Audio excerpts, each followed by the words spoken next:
Hey guys, it's Skull Seeker here. Today I'm going to be going through my entire collection of skulls and showing off and talking about all of them here. So I'm going to start off with the Mustelid and Mephitidae families. And so we're going to be looking at mammals first, and then we'll move on to the other groups. But starting off, we'll look at Carnivora, which is a order of mammals. And in the very beginning here, we'll look at the Mephitidae and then the Mustelidae. So we'll get started on that. So first we'll start off with Mephitidae. So this here is a eastern spotted skunk, and you can see here that it has some damage, and this is from little parasites that actually infect their skulls, and so this is what that damage is caused by. It's almost like symmetrical on both sides here and here. But anyway, features of the skull to note: we have the sagittal crest, which runs along here and then goes down like that, and that supports jaw muscles. And then we have the orbit, also called the eye socket, which is right here, and that's where the eye goes. We have the nasal cavity in the front, and then we have the foramen magnum in the back, which is where the vertebrae attach on, and it's also where you can, like where the brain goes, you can see in the brain case from there. And then of course, obviously we have the teeth. So we have the incisors in the front, the canine teeth behind those, then the premolars, and then the molars. So that's the basics of the skull. There's also individual bones that cover the skull that form the entire thing. I'm not going to go too in depth with those because they're not too important to like the animal's function or anything, like how they behave and stuff like that. But so we'll start off with the eastern spotted skunk here. So, oh, and I forgot to mention, zygomatic arch is this little bone that goes across here from the front of the mouth to the back of the skull.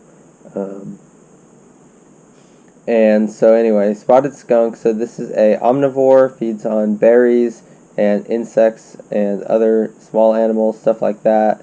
So it has omnivorous teeth, it has a bit of everything. Incisors good for tearing, molars and premolars good for slashing and chewing, and then the canine teeth for tearing and puncturing. Now, the jaws of carnivorans like these, they aren't able to chew side to side. They can only chew up and down, which is why you'll see otters kind of just like nyang, nyang, nyang, nyang, nyang, when they chew on their food, because they can't really chew side to side, so they're just basically crunching on it over and over until it's small enough to swallow. But we'll take a look at here, these different angles. So we got a few different angles here. Here's the underside. We have the auditory bullae, which are these little knobs here, these little circular bumps. And for some reason this jaw does not come off. I mean, I'm sure it does. Well, obviously it does. It just, this one seems to be really rooted in place in the back, and I don't want to break anything, so I'm not going to try. But so this guy, spotted skunk, the back with the sagittal crest here, it is kind of small, which means this is most likely a female. And then it kind of runs off these ridges here, and has basically a small little crest here. We can compare to some of the others. I'll show you these now. The next one we'll look at is the striped skunk. So this one, you can see the sagittal crest much better here. This really like raised up crest, and then on the back it kind of like fans out more. It's more defined than on the spotted skunk here. And so these are both North American species, and as you can see, they're pretty similar. It's just the striped skunk is a much bigger animal, so therefore it has a bigger skull. And this one would be a male due to the fact that it has this larger and more defined sagittal crest here. This one I can move the jaw, so we can take a look at that in a bit. So orbits, kind of front-facing, so that means this would have good binocular vision, which is a trait of predators. However, this is still an omnivore, just like the spotted skunk. Large nasal cavity, has a good sense of smell. The teeth are very interesting in how they are kind of they're obviously peg-like, but also just the positioning with those little gaps in between there. It's very interesting. This one actually has a very good set of teeth. It is missing one on this side, however, which you can see on this one down here. But yeah. And then we have the underside here, auditory bullae, foramen magnum, this big thing here once again. Then we have front of the skull here.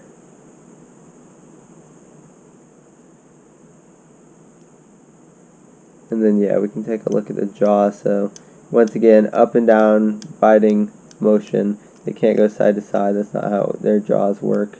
So they're stuck just going up and down like that when they chew and when they bite. They can open its jaw to about here. Can't go any farther than that, but it gives it a pretty big bite. That could definitely go around a human finger. So yeah. Now we'll look at the, here I'll move these back. Now we'll look at the Mustelidae. So we'll start off with the smallest member that I have, and that is the long-tailed weasel. So long-tailed weasel, very shortened, stubby snout, very short. You'll notice here that the brain case is pretty massive. They have a very large brain. Also the fact that over half their skull length is taken up by brain, whereas their bottom jaw attaches on near the front of the skull, whereas like a lot of other animals, their bottom jaw will be back here at the back of the skull. However, here it's about halfway through the skull. Very tiny mouth. These are carnivores. The cool thing about them is that these guys will take out animals that weigh up to 100 times their weight, such as rabbits. Just one little weasel can take out an adult eastern cottontail, which is just crazy because these guys are so tiny. Got very sharp canine teeth that are extremely long and pointed. Incisors are very sharp as well, less peg-like. And then the molars and premolars are very sharp and good for cutting as well as chewing. Then has a decently sized nasal cavity, which means it would have a pretty good sense of smell. The sagittal crest here is fairly small, meaning this is likely a female. And then it has massive auditory bullae here, humongous compared to the other ones we've looked at so far, the skunks.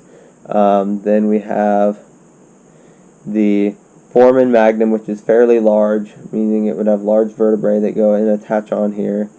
The first vertebrae is called the atlas, then the one behind that, the one behind that is the axis, and then the others are, there's another 5 that attach on after that. Also, that's so funny I dropped this, but you know, whatever. Didn't get damaged. So, pretty cool little skull. And next we will look at the minks. So I have 2 minks here. There is a female and a male. And we'll look at the female first.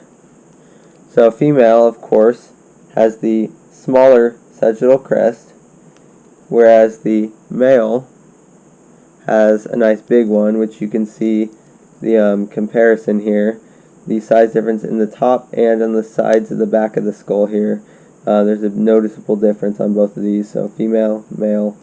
Other than that, the dentition is about the same, other than the male has a little bit longer canines, and that may just be an individual thing rather than a species thing. I don't know if that's how it's supposed to be for the species or not, but in just between these 2 skulls, the male does have longer canine teeth, although it looks like the female's is broken a little bit in the tip, so that might explain it. So, female here, large eyes and large snout. The back of the skull, as you can see, compared to the long-tailed weasel, It has a very large brain case, however it doesn't take up as much of the skull as the long-tailed weasels does. And then the underside, once again, very large auditory bullae, however they are about the same size as the ones on the long-tailed weasel, which is very interesting how large they are on this guy. So then we have the biting here. So these ones are actually super funny. Its incisors here look like they're actually too far down, like something happened there, although they interlock perfectly. It just looks very awkward when you open the mouth, like it looks very weird like that. I don't know. Jaw's a little bit weird, but I mean, dentition is really nice. It's not messed up at all, so I think that's interesting. Big bite opens up to about here. Can't quite fit as much in its mouth as a skunk, although of course it's a smaller animal. These guys feed on fish and several other aquatic stuff. So carnivores. Then we have the male mink, which of course has the bigger sagittal crest, meaning it has stronger jaw muscles. Basically, the way it works, the jaw muscles attach from here to here and run down to attach onto this part of the jaw, and that provides it with its bite strength. The muscles pull on this like that when it's moving. So that's how that works. This one, once again, big nose, big eyes,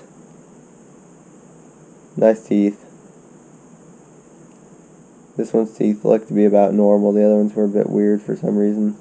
Once again, big auditory bullae. We can compare the male and the female. They seem to be different shaped actually, where these are more triangular, coming to a point here, and these ones are more rounded, which is interesting. And then next, the pine marten. So the pine marten is a tree dweller part of the time, but it can also be found on the ground.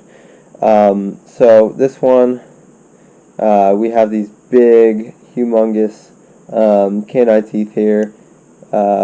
This would not be a fun animal to be bit by.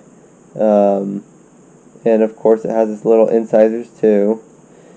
Then it has its carnassial teeth, which I haven't mentioned yet, which are right here, these ones. And these ones are used for shearing flesh. So they're basically just adapted molars that are in the carnivoran family, carnivora order. And so all the carnivorans have these carnassial teeth. And those are used for, like I said, just tearing and slicing things. Very large nasal cavity, good sense of smell, large eyes, forward-facing, true sign of a predator. Very large brain case, and as you can see here, it's almost it's kind of wrinkled, which is very interesting. And they seem to just all be kind of like this in pine martens. So I think it's just a very interesting feature where it just has all these wrinkles on the brain case. And then we have, so this one's a female because of the smaller sagittal crest here. The jaw muscles attach on, go through here, and then it has kind of a thin zygomatic arch. And then we have the auditory bullae, very rounded, fairly large. It kind of honestly has kind of a small foramen magnum as opposed to the other ones we've looked at, like proportionately anyway. But yeah, that's kind of interesting. Got a longer jaws. So this thing has a more elongated skull than the, or at least more elongated snout than the weasel. So this thing gets a bigger bite. So around here, and that just swings shut and just chomps down on whatever it's targeting. But yeah, fairly large bite actually here. So that's pretty interesting. Very powerful bite. And once again, the thing to note here is just this crazy wrinkled brain case on the outer side of the skull. That's so interesting. Next, we'll move on to the otters. So we have the North American river otter here. So this one is a fish eater, eats crayfish, pretty much anything that it feels like eating because they're apex predators. So the North American river otter has a very, very large brain case. You can see right here, this is a very intelligent animal. They're capable of playing and stuff like that, using tools like rocks and stuff. They'll even have like a favorite rock that they'll just carry around sometimes, depending on the individual. So they're just very intelligent animals. As you can see, yeah, very large brain case. This is a very thick skull too. It's like very powerful. Like some of these others would be damaged pretty easily. This thing is like pretty like sturdy and heavy too. Auditory bully, very small compared to the others. These are about the same size as some of the others we've looked at, even though this is a much bigger skull. Very large foramen magnum in the back.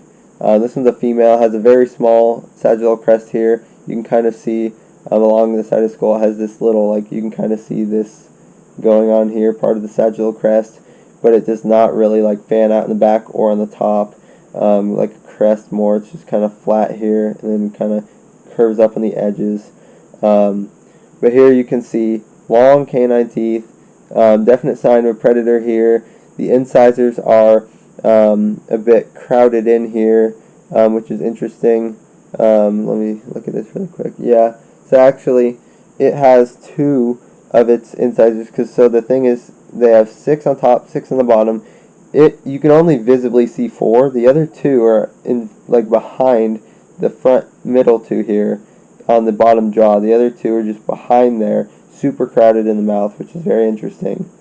Good sense of smell. You can see the nasal cavity really well. And then large eyes. Very interesting skull. Very interesting animal. Next we'll look at the giant otter. So this is the South American species. This is the apex predator of Brazil. This thing eats everything from piranhas to catfish to jaguars and arapaima, anacondas, literally anything. This thing is pretty much indestructible. Not even jaguars can kill these. You look at videos of jaguars taking on giant otters and they fail. They just can't kill. Like even the one that gets the giant otter by surprise, grabs it by the neck, and the otter still gets free and attacks the jaguar. It's just crazy. These things are very powerful animals, up to 6 feet long, very destructive. You can see these canine teeth here. They're very large. If counting the root, it's over an inch long. But the thing here is that they don't penetrate too far, like they don't pass too far down past the bottom jaw. They actually higher up. They don't go, like, bottom jaw ends about here. So you still have over half a centimeter space that the tooth isn't even going down. Whereas you look at some of these guys like the mink and it's going past the bottom jaw. But this one, very large eyes. You can see here these huge orbits. And they're all the way in the front of the skull. Very large nasal cavity. The foramen magnum is large. So large, thick vertebrae, powerful neck. Auditory bulli, once again, are almost non-existent in the otters, which is kind of crazy. Very funny. So that's kind of interesting. Very thick zygomatic arches, so it's going to take a lot of force to damage this part of the skull. Whereas you look at the long-tailed weasel, they're so thin that, like, those could get, like, just me pushing on them would damage them. But this is a very powerful skull here, very heavy. Otter skulls are just very powerfully built in general.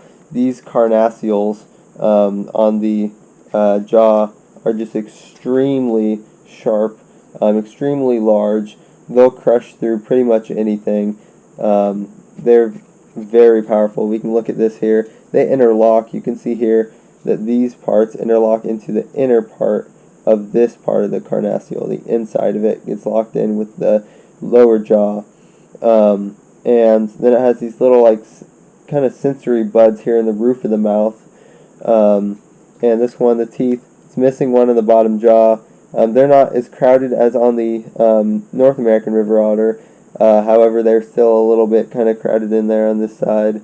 But yeah, you look at the teeth, this is an absolute monster. This thing would be an absolutely destructive animal to be attacked by. You would not want to get attacked by a giant otter.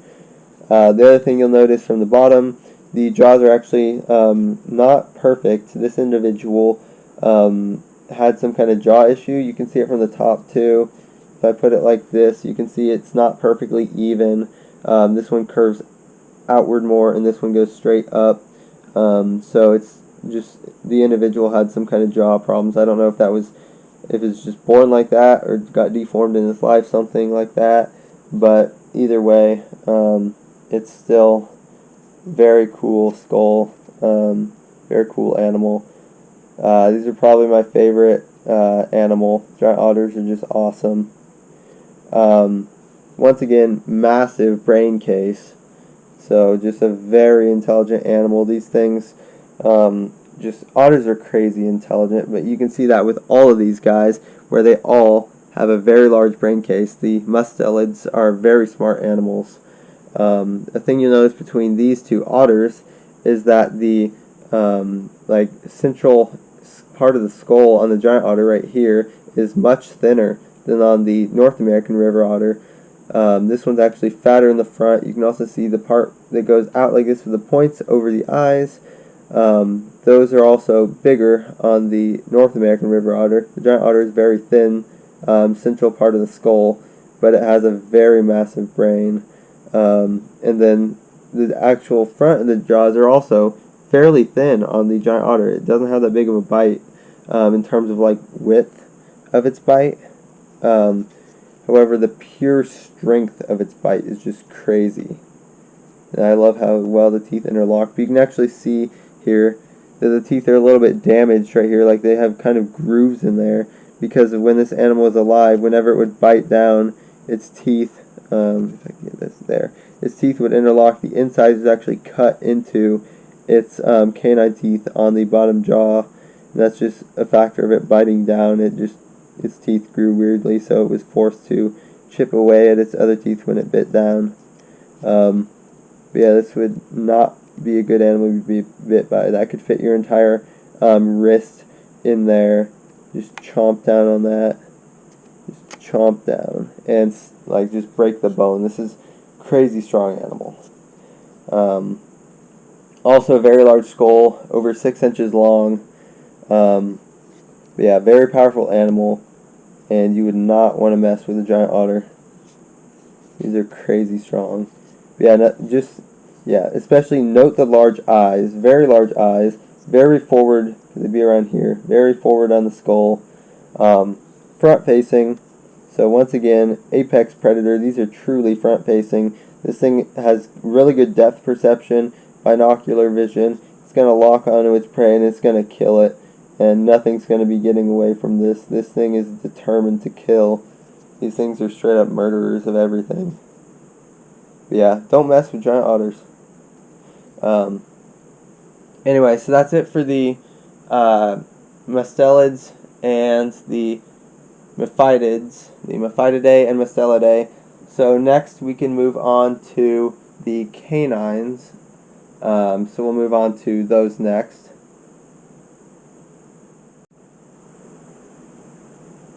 So here are our canine skulls.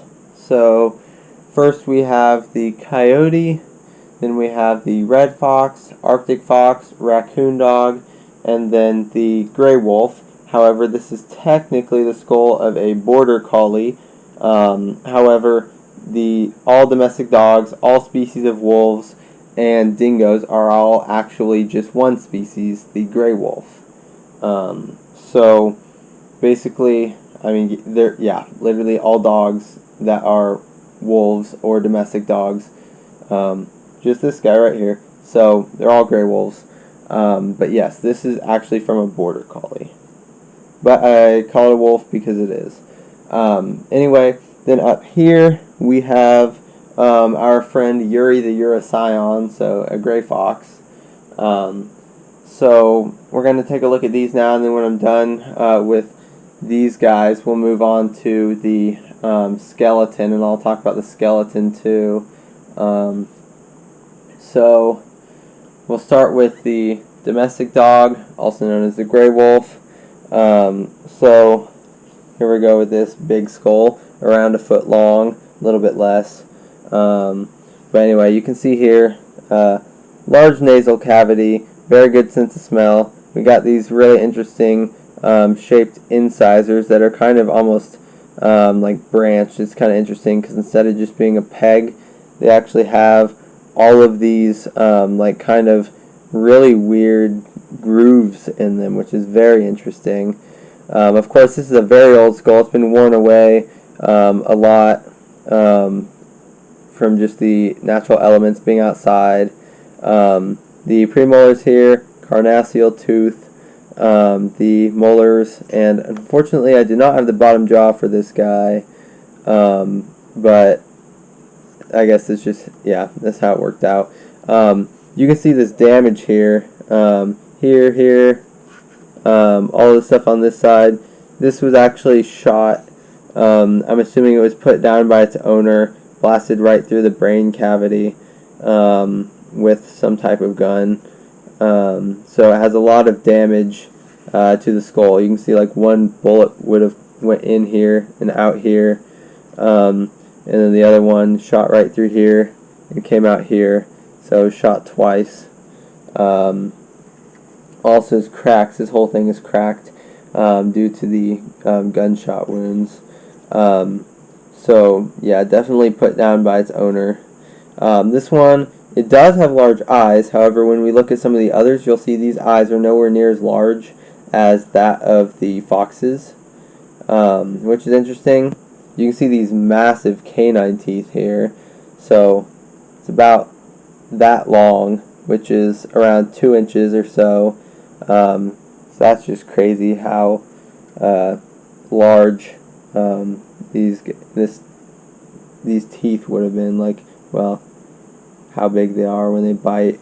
So not a good bite, especially because it has a very wide bite. You can see how this is going to do a lot of damage to an arm or leg or something like that. Taking a look at the inside, you can see once again with the giant otter, the similarities to the giant otter, the teeth are going to rest like this on the lower jaw and go in here, but there's a lot of wear on these, so it probably did a lot of crunching on bones, which would have broken down this. And of course, you can see the canine teeth and some of the incisors are actually cracked open like this, but that was less likely during happening in its life and more just because it was just sitting outside for years without anyone doing anything with it, so it just kind of fell apart from the weather conditions and stuff like that. Also, just the texture of the bone, it's more woody feeling than bone feeling because it's just a really old skull, just been sitting outside forever. But yeah, we have the foramen magnum here, auditory bullae in the back of the skull. Of course, you'll notice with the canines that they have really long skulls as opposed to felines, which have shorter skulls. The domestic cat has a very short skull. However, when we look at the lion skull, you'll see it is much, much longer than the domestic cats proportionately. Then we have the sagittal crest here, which is fairly large. From the top, you can see that it's goes about from here to here. It's pretty tall. From the side, it's harder to tell what is part of the sagittal crest and what's part of the skull. But it's basically where my fingers are running along here. So about like that, like here, and then going off here. So strong jaw muscles. Jaw muscle attachment goes from here, goes through here, attaches onto the lower jaw. But yeah, very powerful bite here, because yeah, these guys are capable of biting through bone. But yeah, and of course, very large skull. And yeah, unfortunate that it was shot, but I don't know what was going on with the actual, the reason it was shot. Could have been old age, could have been disease or something, you know, I don't know. And I'll never know. But anyway, so border collie here. And then next we'll look at the coyote.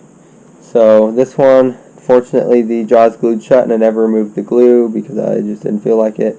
This one needs degreased a bit. It's got all this yellowish here this brownish color, but it's very clean, so I'm not going to mess with it. It's perfect the way it is in my eyes. This one was also shot, and they glued part of the skull back together. The seller did when I bought it, well, before I bought it, obviously, but anyway, someone blasted it through here with something small. Could have just been like a BB gun or something, I don't know, because it's not like this wouldn't have killed the animal. Very likely it wouldn't have, just because it just doesn't. It's just grazing through here, unless it went through the eye. But even that probably wouldn't kill the animal. That would just damage the eye socket. But it doesn't appear to. It basically just kind of goes like this in here. So I'm assuming probably just a BB pellet or something.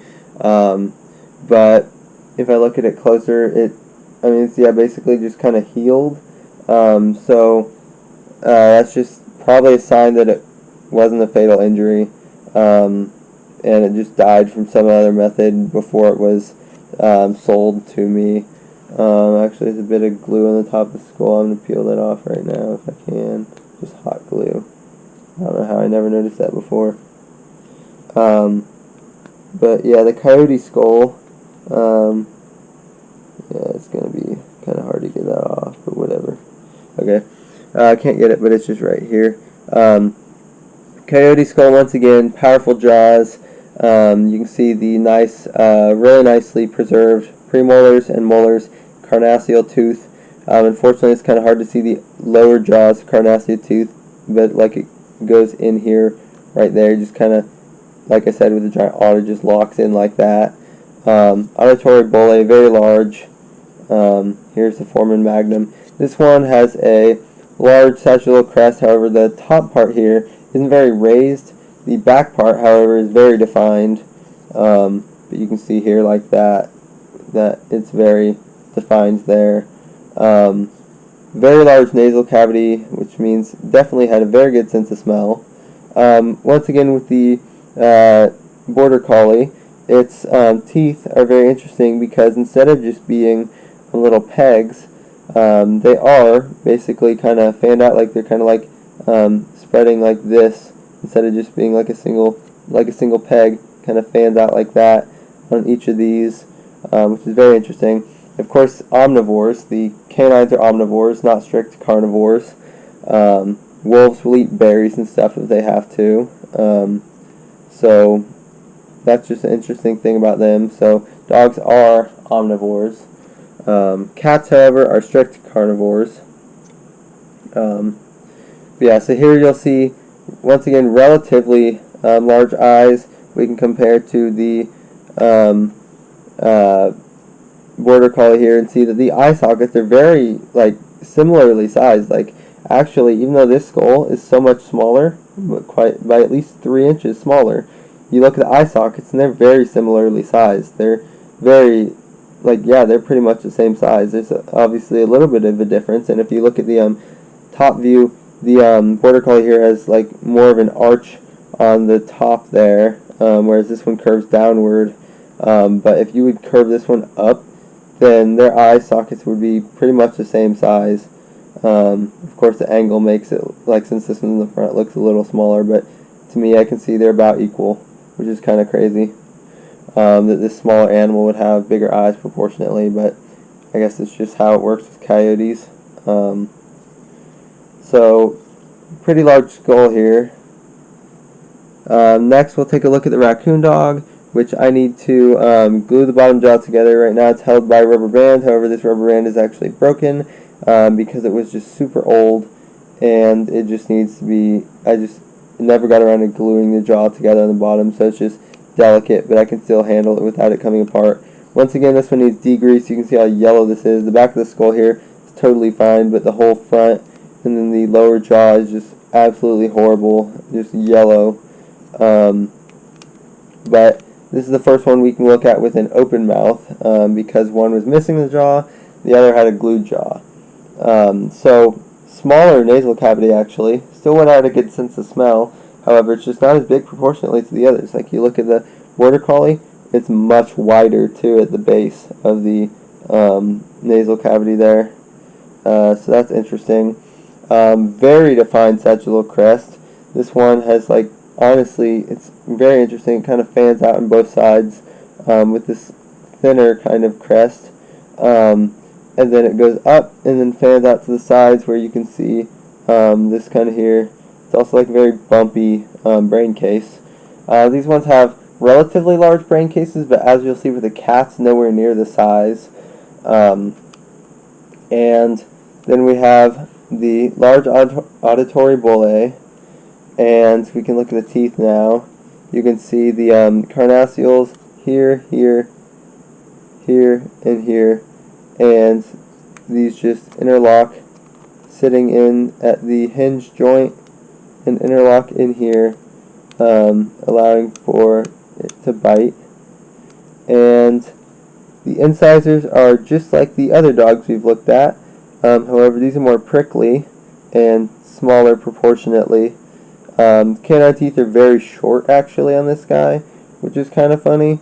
They're very small. You compare this to the border collie here, and it's just absolutely massive canine teeth.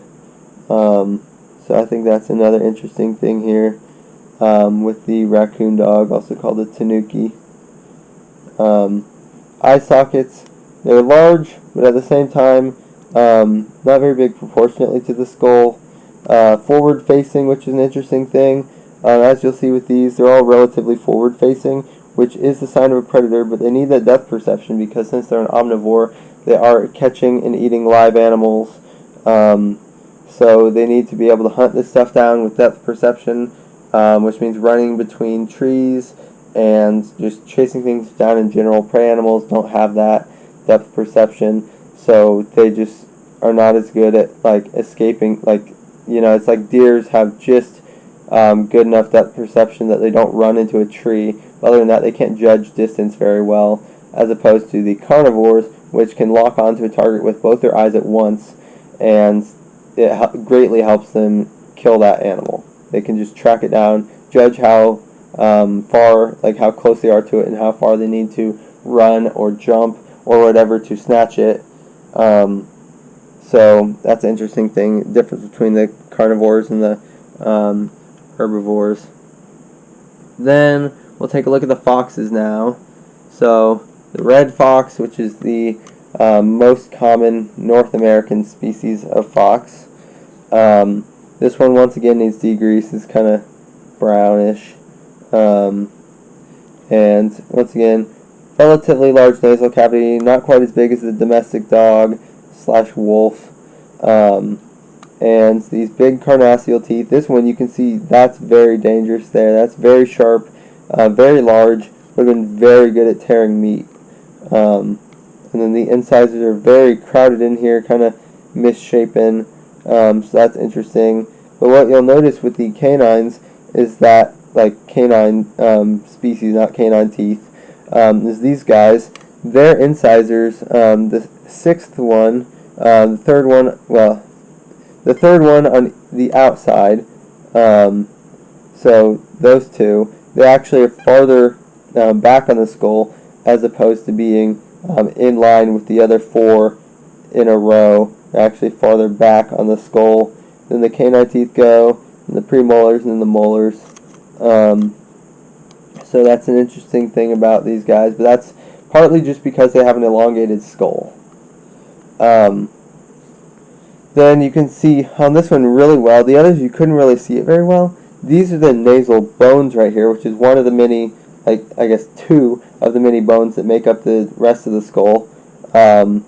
You can see the maxilla here, and the premaxilla, frontals, stuff like that. But anyway, these are kind of like farther down and very defined. You can see this, meaning that this was a younger individual, which I also know, just based on the fact that the Arctic fox skull I have is about the same size as this one, whereas they should be an inch or two smaller.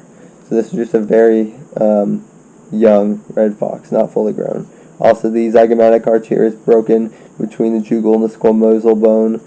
You can see that very defined break. Here it is again. Very large eyes, as you can see. Once again, compare this to the domestic dog here, its eyes are bigger proportionately. It has very large eyes. So a sight predator, also uses smell. And these guys are pouncers. They kind of just pounce on rats and stuff. I'm sure you've seen either red foxes or Arctic foxes just in videos pouncing through the snow and grabbing like lemmings and stuff like that and voles. But that's what they do. Of course, red foxes will also just chase things and kill them. They'll eat snakes and stuff, rats. But very sharp teeth, because as you can see, premolars here are all sharp. They're all pointed, kind of like shark teeth. Whereas human molars and premolars are obviously flat. So this is a huge difference between this creature and then us. Because even though we're both omnivores, theirs are much more adapted to eating meat than we are.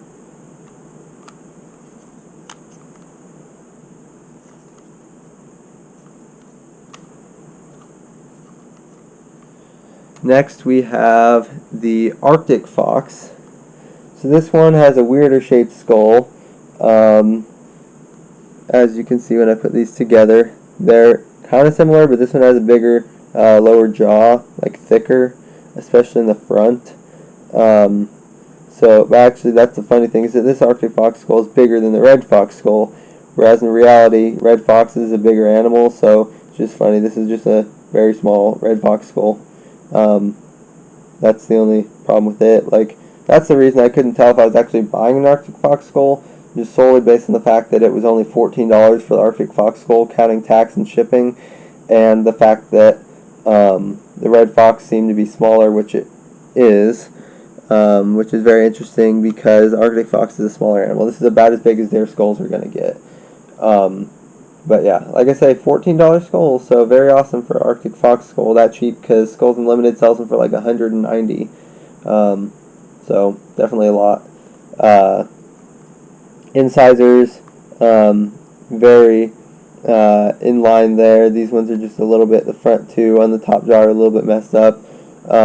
This one has a bit of an underbite, as you can see. But once again, very strong jaws. The carnassials and molars interlock to create that gripping bite. The jugal and squamosal here, you can see they're separated once again with the red fox. This one's kind of pointed outwards. This one's attached still, so this one just got a little bit stretched or something when they were preserving the skull. If we look at these, you can see that this one kind of, the Arctic fox kind of curves weirdly. Like let me actually just detach the jaws to show you this. So if I take off the red fox and the Arctic fox and show you these skulls, here's the interesting thing. Look at this. The red fox here is pretty much a straight shape, and the Arctic fox kind of curves. Like you look at the auditory bullae, they're pointed in like this, whereas on the red fox, they're more flat. You compare these, and it's very interesting because this one is basically folding inward. It's going like this, like a kind of point, whereas this one on the red fox is just straight. So that's just interesting how they're shaped like that. Also, these kind of points there on the underside, whereas this one doesn't have them on the red fox. So that's just an interesting thing there. Then the red fox is also a more narrow skull. You can see here it's relatively short, like from top to bottom, not very tall. Whereas the Arctic fox, we have a much taller skull, a different shaped snout. You compare these guys once again. The start of the nasals here, it's like more rounded. You compare the fronts. The Arctic fox has a much bigger nose, nasal cavity. It needs that for sniffing out the things under the ice that it's, or not ice, the things under the snow it's hunting. So that's a big thing. And it also has larger eyes proportionately to its head. So that's another thing. They both have a decently sized sagittal crest. I don't know in foxes whether these would be males or females. Likely males, but I do not know for sure on these guys. So once again, it's very interesting to compare the differences between these two because they're very closely related. Not quite as closely as some foxes, obviously, like the swift fox and the red fox, but they're both foxes, very similar hunting habits and sizes, stuff like that. But anyway, very cool. And then my third fox, which is up here, this guy, we have the gray fox. And so this is Yuri the Urocyon. And I'm going to, I guess, stop the video and restart it with the adjusted frame for the gray fox. So we'll do that now. So once again, here we have a gray fox. So we have the skull here. Hopefully we all know what a skull is because I've been going over those.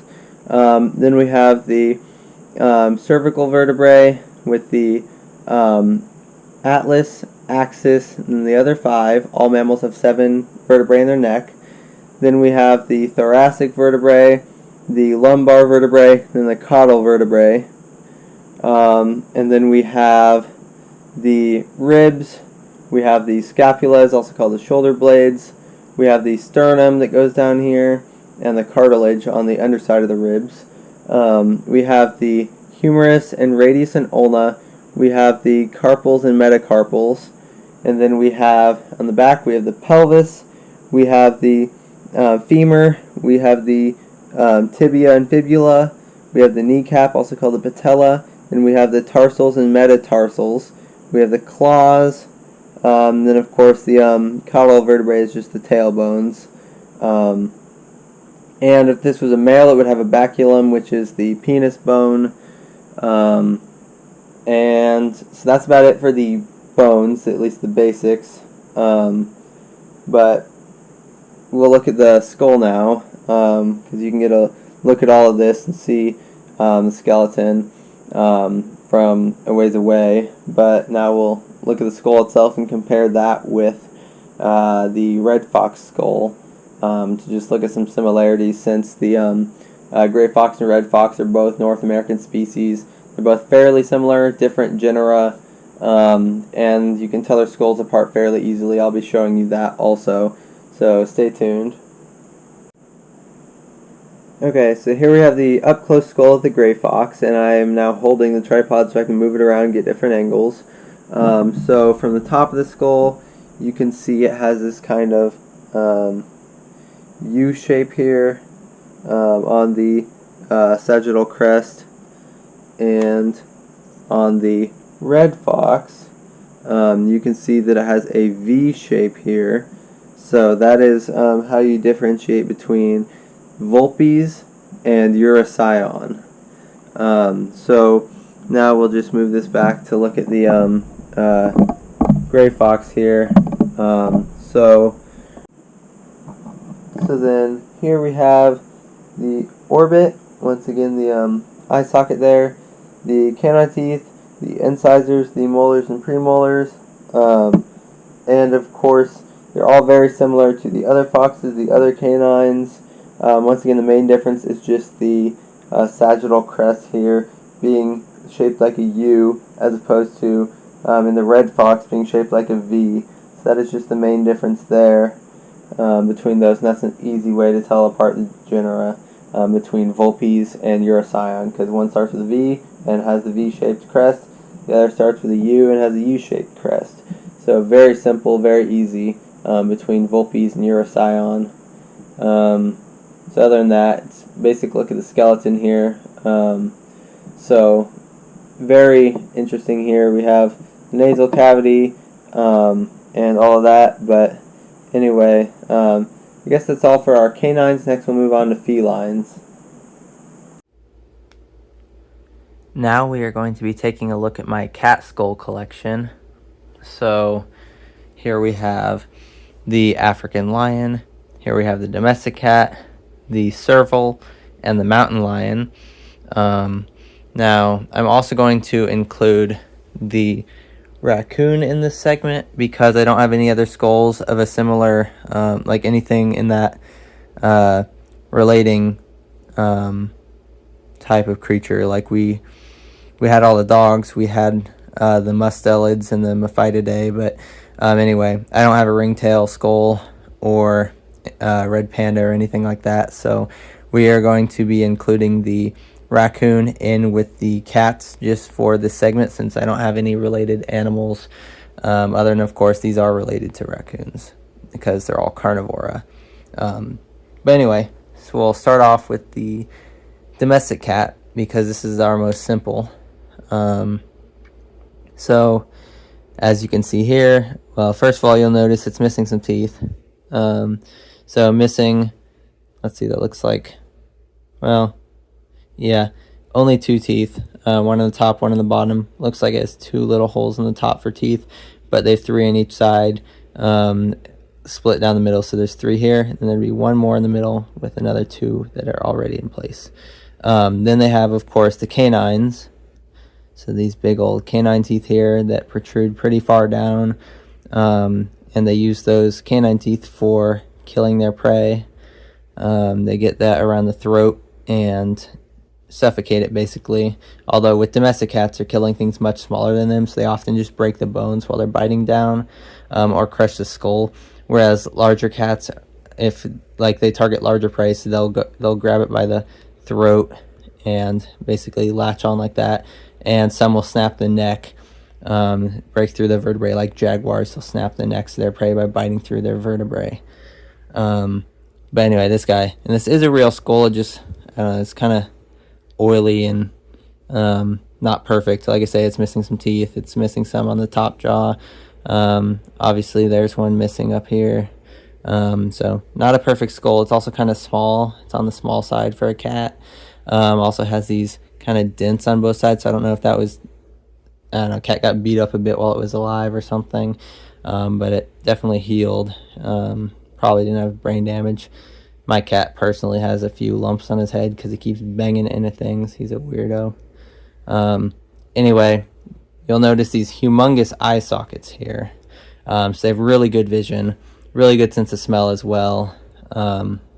And so these huge orbits here, just very large. You'll notice, yeah, just that's a big spot for an eye. So very powerful eyesight. They are sight predators. Of course, they also have really good hearing, really good smell. So almost all their senses are really well adapted for detecting prey and predators. And then we have the auditory bullae here, these big lumps. The foramen magnum, this big hole here, which is where the vertebrae attach on. You'll also notice that the brain cavity, which is this whole area, is absolutely massive. It has this humongous area, whereas when you compare it with dogs, they have a much smaller brain cavity, proportional to their skull size. And the mustelids also have a very big brain cavity compared to some other mammals. Carnivorous ones typically have bigger brain cavities than herbivorous ones to begin with anyway. And they need that for their hunting abilities. But anyway, yeah, you can see the nasal cavity. Let me get that to focus on the nasal cavity. There we go. It's a bit damaged, but that's how they smell. Then we got the range of jaw motion, like I say. The it's focusing on the wrong thing. Let's just do that. There's basically a hinge right here that the jaw fits into, and that allows it to swing open and closed. So that's how that works. And it can open its jaws to about right here. So fairly big bite. Of course, that's nowhere near wide enough to wrap around an adult's arm, but still. They're capable of some pretty painful bites if they really chomp on you, especially when the carnassials hit you, and that's these big guys right here. When that goes into your flesh, it hurts a lot. Like, you do not want to be bitten by cat or dog or any animal with carnassials, which is the carnivorans. So that's these guys here. Anyway, then we'll look at the serval next as our next smallest. So this one had a really deformed jaw. You can tell that because the teeth do not line up very well at all. First of all, you'll notice in the front they don't even come together perfectly. The teeth here, a little bit crooked, whatever, but anyway, its jaws do not line up very good at all. There's a huge gap in here on the side because these teeth just do not line up very good. So this individual likely had very hard time chewing, which is problematic. So, I mean, it still reached an adult size. Like, this is a fully grown serval. Skull a little over 5 inches long. But it definitely had some problems in its life. Once again, you'll notice the massive eye there, the huge orbit, large brain case, foramen magnum there, the auditory bullae, zygomatic arch, and we have this spike coming up here. That's also seen in the domestic cat. However, you'll notice that on the domestic cat, its orbit is almost complete. It still has a gap, but this one has a much longer gap in here. Much larger gap, I should say, not longer. Anyway, so this is another specialized hunter. These things go for birds and stuff like that, small mammals. They're still not like taking huge prey like lions do, but they're mostly targeting smaller things. You'll notice here, if I can get this, it actually has another tooth growing within its carnassial. Once again, you'll see the carnassial, just this big giant chomper. They have the one on the bottom, one on the top, and as you can imagine, when that comes down on your finger, that's going to hurt a lot. So yeah, you don't want to be bitten by a carnivore. So yeah. Then I think so if I remove these, you can see these jaws here, the top and bottom, you can see those together. And like I say, this one's it's not perfect. It kind of is just deformed. My giant otter skull is also kind of messed up, where the jaw actually curves inward more. So it's just interesting. All these animals vary depending on the individual. Some have perfectly good teeth, others have really messed up teeth, stuff like that. It's all individual variation between them. But anyway, yeah, it's a nice individual. It's just certainly was messed up a bit. Somehow it grew wrong. Then we have the sagittal crest here, which isn't very present that much on the domestic cat, but it is on the larger of the cat species. So this basically just helps with the jaw strength. So we have the muscle that wraps around here and then attaches onto the lower jaw here. So it basically goes like this and up here. And that provides it with its powerful bite. Of course, this individual I don't know how it even ate anything. Like, this is horrible. Like I say, it doesn't even bite down. So very interesting, but yeah, had some issues.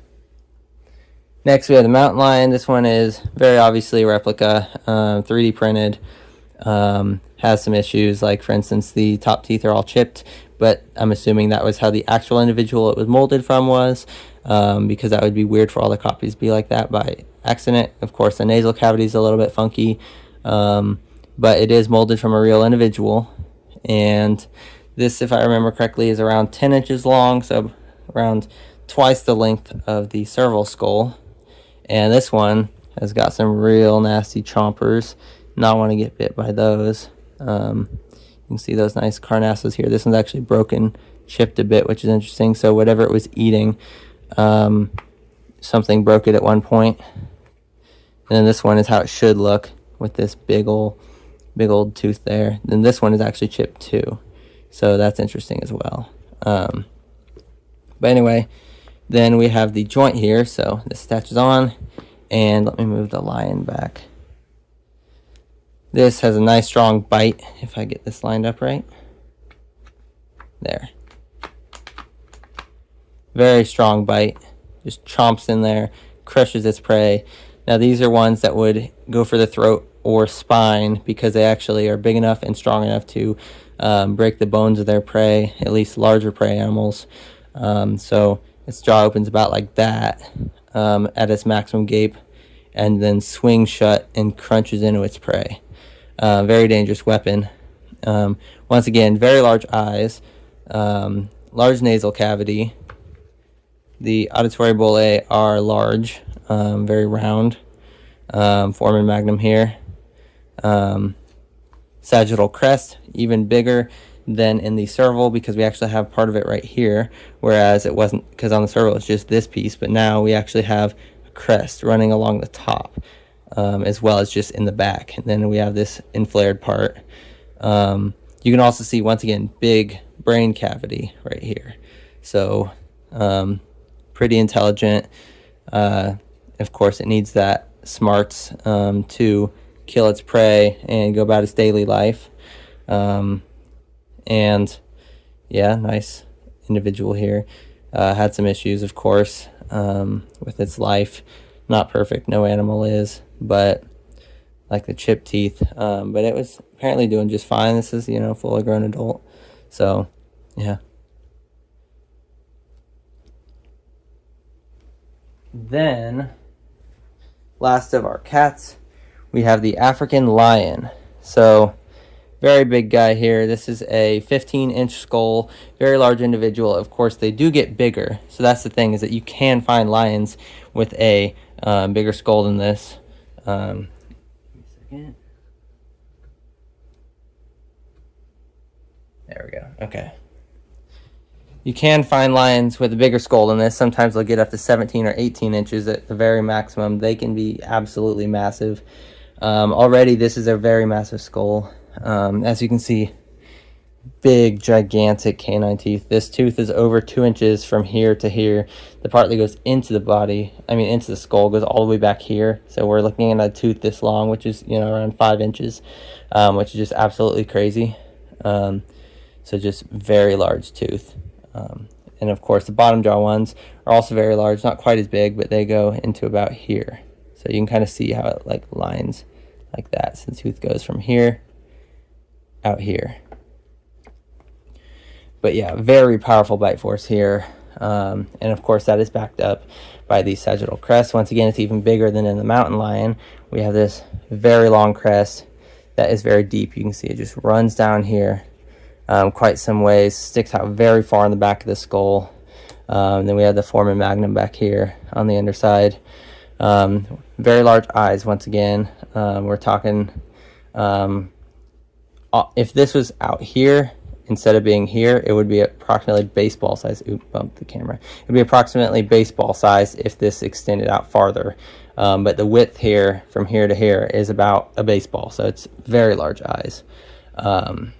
And large nasal cavity. So good sense of smell, once again. And then here we have the underside. So here is the auditory bullae, very enlarged, kind of pointed at an angle. So that's kind of interesting. Foramen magnum here. The underside of the sagittal crest. And then we have this big interlocking jaw that just snaps shut. If I got it in place. Just snaps shut. Very powerful jaws. You notice the carnassials on this one are absolutely massive. Look at this huge tooth. That's about 1.5 inches long. Just absolutely crazy large. Same thing here, very large. Then we got this other molar here, very large. Premolar, of course, is tiny. But yeah, very large individual. Absolutely dangerous predator. You don't want to get attacked by a lion. But yeah, the thing you'll notice also, we take a look at our domestic cat and compare it to the lion. Well, you look at the top view and just look at the shape difference between these. Just the domestic cat is more spherical and the lion is more kind of a diamond or rhombus in shape. Very interesting. And then domestic cat, mountain lion, bobcat, they're all more circular. Of course, as we've seen with the mountain lion, it is still a bit elongated, not quite as much as a lion though.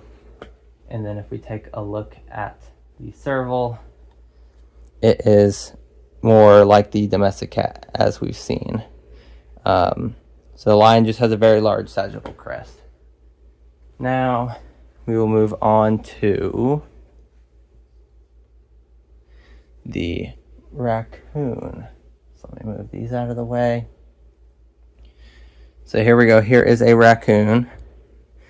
And so it has a fairly long skull. Now, this is not a fully grown individual, or at least not maximum size, because the absolute largest raccoon skulls are a good 2 inches longer than this. And this is already around 4.5 inches. I've seen some very massive raccoon skulls, and it is crazy because we found one just earlier last year that was much bigger than this, but my friend got to keep it. Anyway, the most interesting thing about this skull, though, if we can get this close, is that it actually has plaque on it. You can see how bad that is on all of these teeth here. And we spin this around. Plaque all over the molars, and some on the canine teeth and premolars, a little bit on the incisors. And now, why that's interesting is because wild animals don't get plaque on their teeth because they don't eat the kinds of foods that you would find in the wild. So like this raccoon was likely a pet of somebody who fed it all sorts of sweet things. Even if it was digging through the trash, it's not going to eat enough like sweets and stuff to make its teeth like this. So basically it was just a pet that someone loved so much and gave it so many goodies. It was probably a super happy raccoon, and then died, and I don't know how the person obtained the skull and sold it. Maybe the person had a pet raccoon, but they also sell skulls. So when the time came, they sold it, cleaned it and sold it. Or maybe they just gave it to somebody to sell. Either way, turned up in my collection. I actually didn't even realize the whole plaque thing until more recently. Like literally before this video, I realized it had all that plaque on there. I don't look at all my skulls that often. Depends on the skull. Auditory bulle. This one has nice interlocking jaws. You can see how well they fit together. Unfortunately, this jaw does not seem to want to come off, and I don't want to pull it because I don't want to, like, it just fits so well there. I don't want to break it or anything. Anyway, you'll notice the incisors are kind of, they fit together nicely, kind of in line, but you can also see it had some damage to its skull because the tops of the tooth are worn away. Like, not the tooth itself, but the jaw that covers the teeth is worn away a bit. So once again, that is because of the amount of sweets it was eating. So interesting thing there. You can see the eye holes are actually, the orbits here, smaller than that of a cat. So not quite as big of eyes. Has very good nasal cavity, sense of smell in there is good. You can see all that detail. Looks really nice and clean. Everything is nice in there. The inside of the brain cavity. But yeah, anyway, very cool. Sagittal crest here, you can see it running along here. It's kind of flat. In the back, it kind of curves up, as you can see. Has this little ridge here that's kind of flattened. But yeah. And then, of course, carnassials here are more dull, actually, compared to some of the others.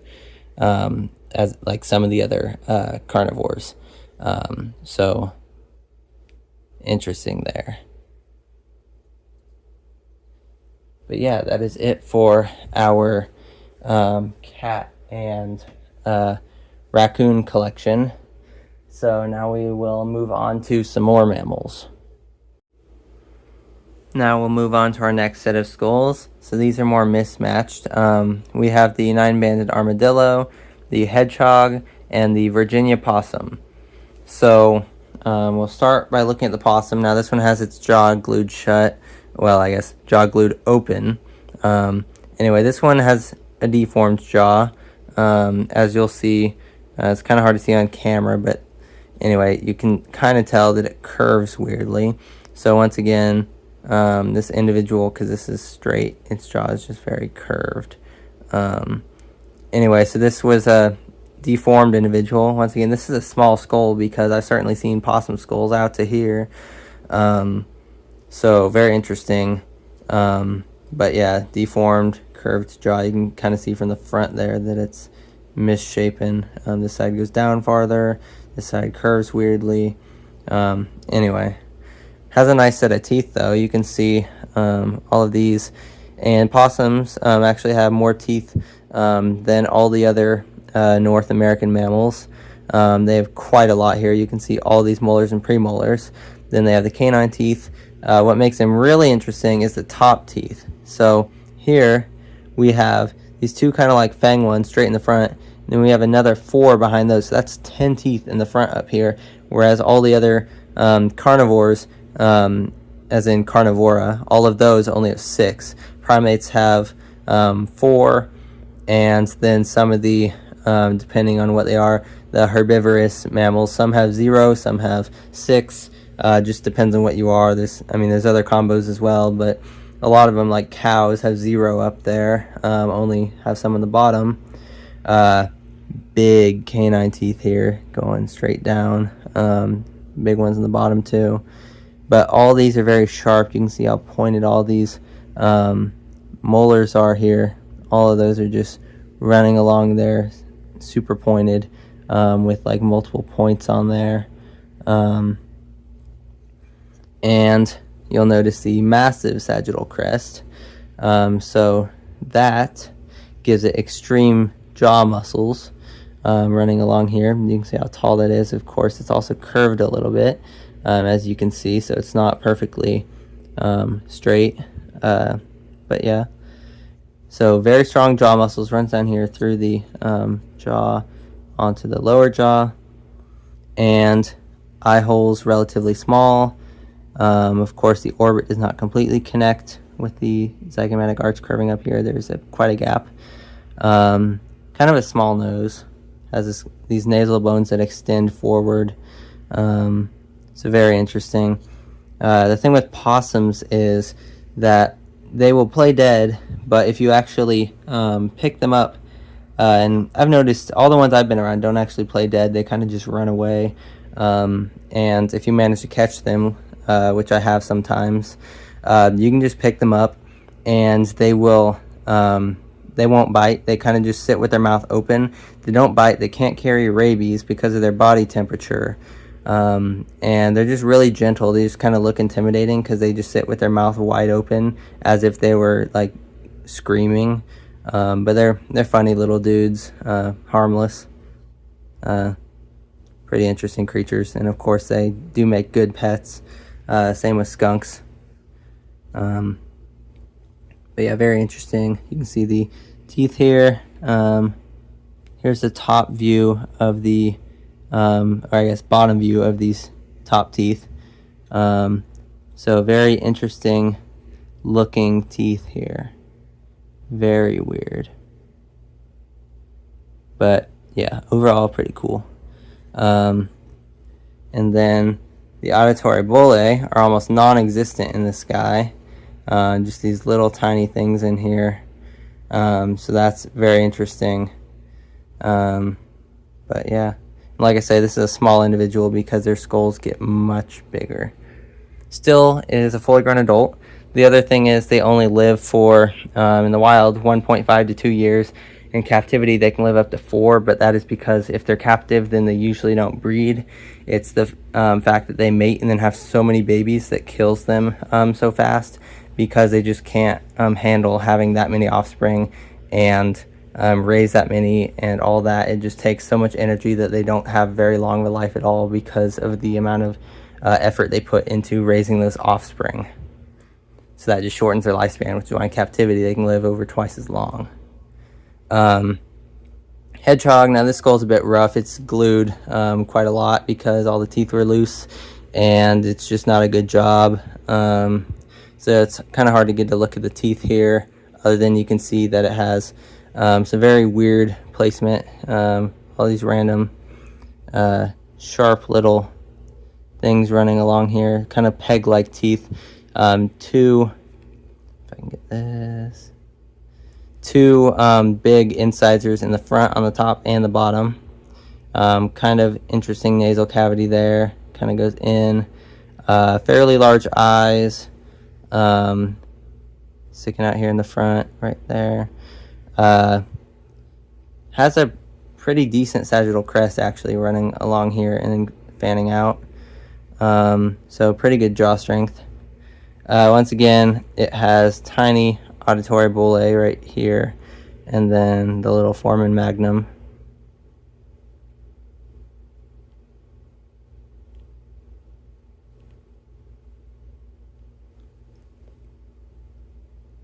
Then we have the 9-banded armadillo. So this one has a fun story of how I got it. I was at my uncle's house. He has a lot of land, and so basically he said that he had a armadillo that he had been seeing for the past few years, but then when I visited one time, he told me he hadn't seen it in 3 years.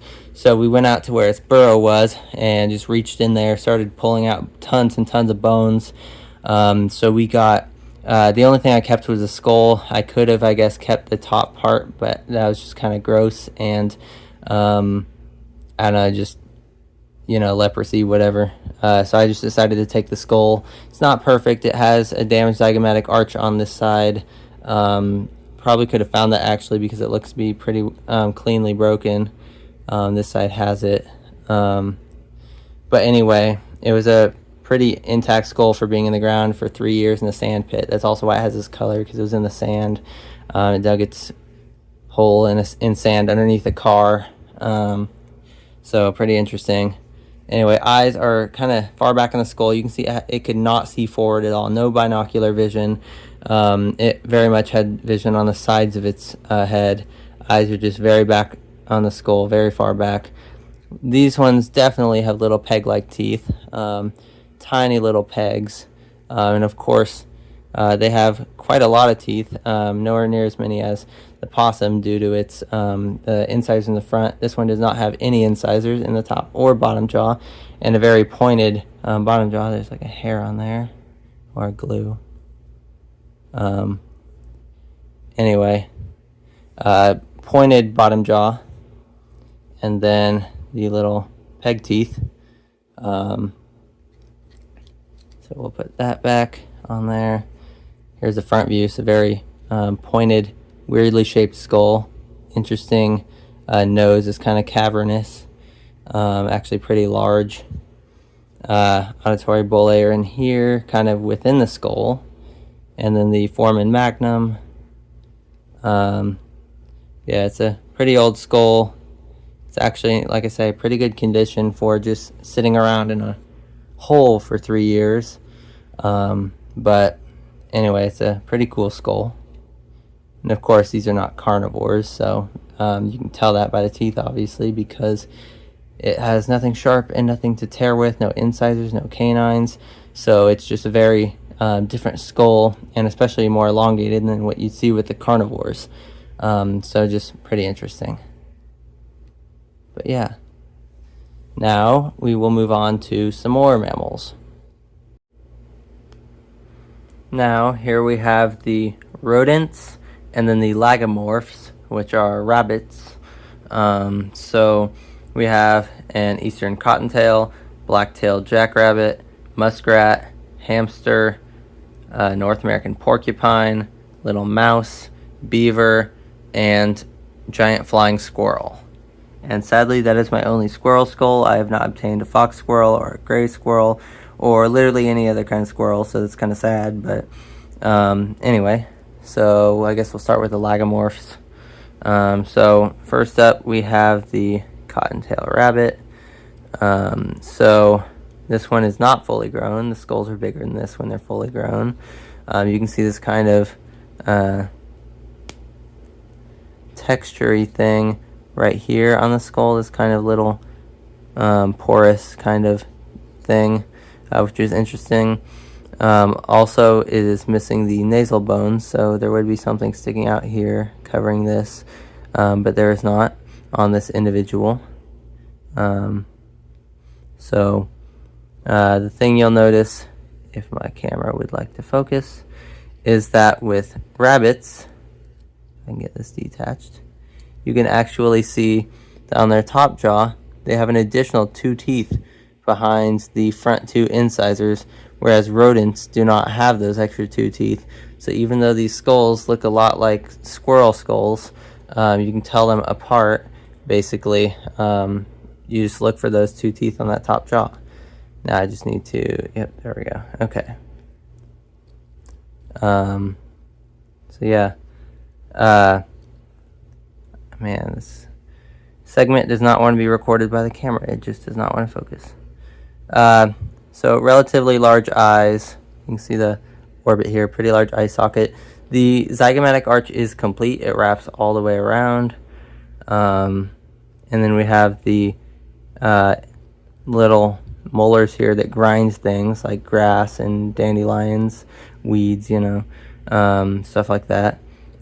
Almost no sagittal crest. There's a little bit here, not much at all. The auditory bullae are fairly large on both sides, and it is ridiculous how it does not want to focus very well for this segment. Not too much more to say with this guy, but we can move on to its relative, its much larger relative, the black-tailed jackrabbit. Now this one is a horribly deformed skull. I got this for maybe like, I don't know, 10 or 12 bucks at the Museum of Osteology back when they sold a bunch of discounted skulls in their store, like in the gift shop. But anyway, so basically this was very cheap. Normally they'd be like, I think they're $50 or more. I don't know. Anyway, I got this for much cheaper than it would be if it was a fully intact, perfectly good skull. You can see here it has a broken bottom jaw. You can actually see the teeth sticking through the bottom, which is really cool. And then it has crack up here. The bottom jaw just does not line up whatsoever. It is absolutely horrible when it comes to lining up. It just is a very deformed individual. Part of it is because the skull broke after the animal died, or at least most likely after the animal died. Part of it just grew weirdly, so this animal probably had a hard time while it was living.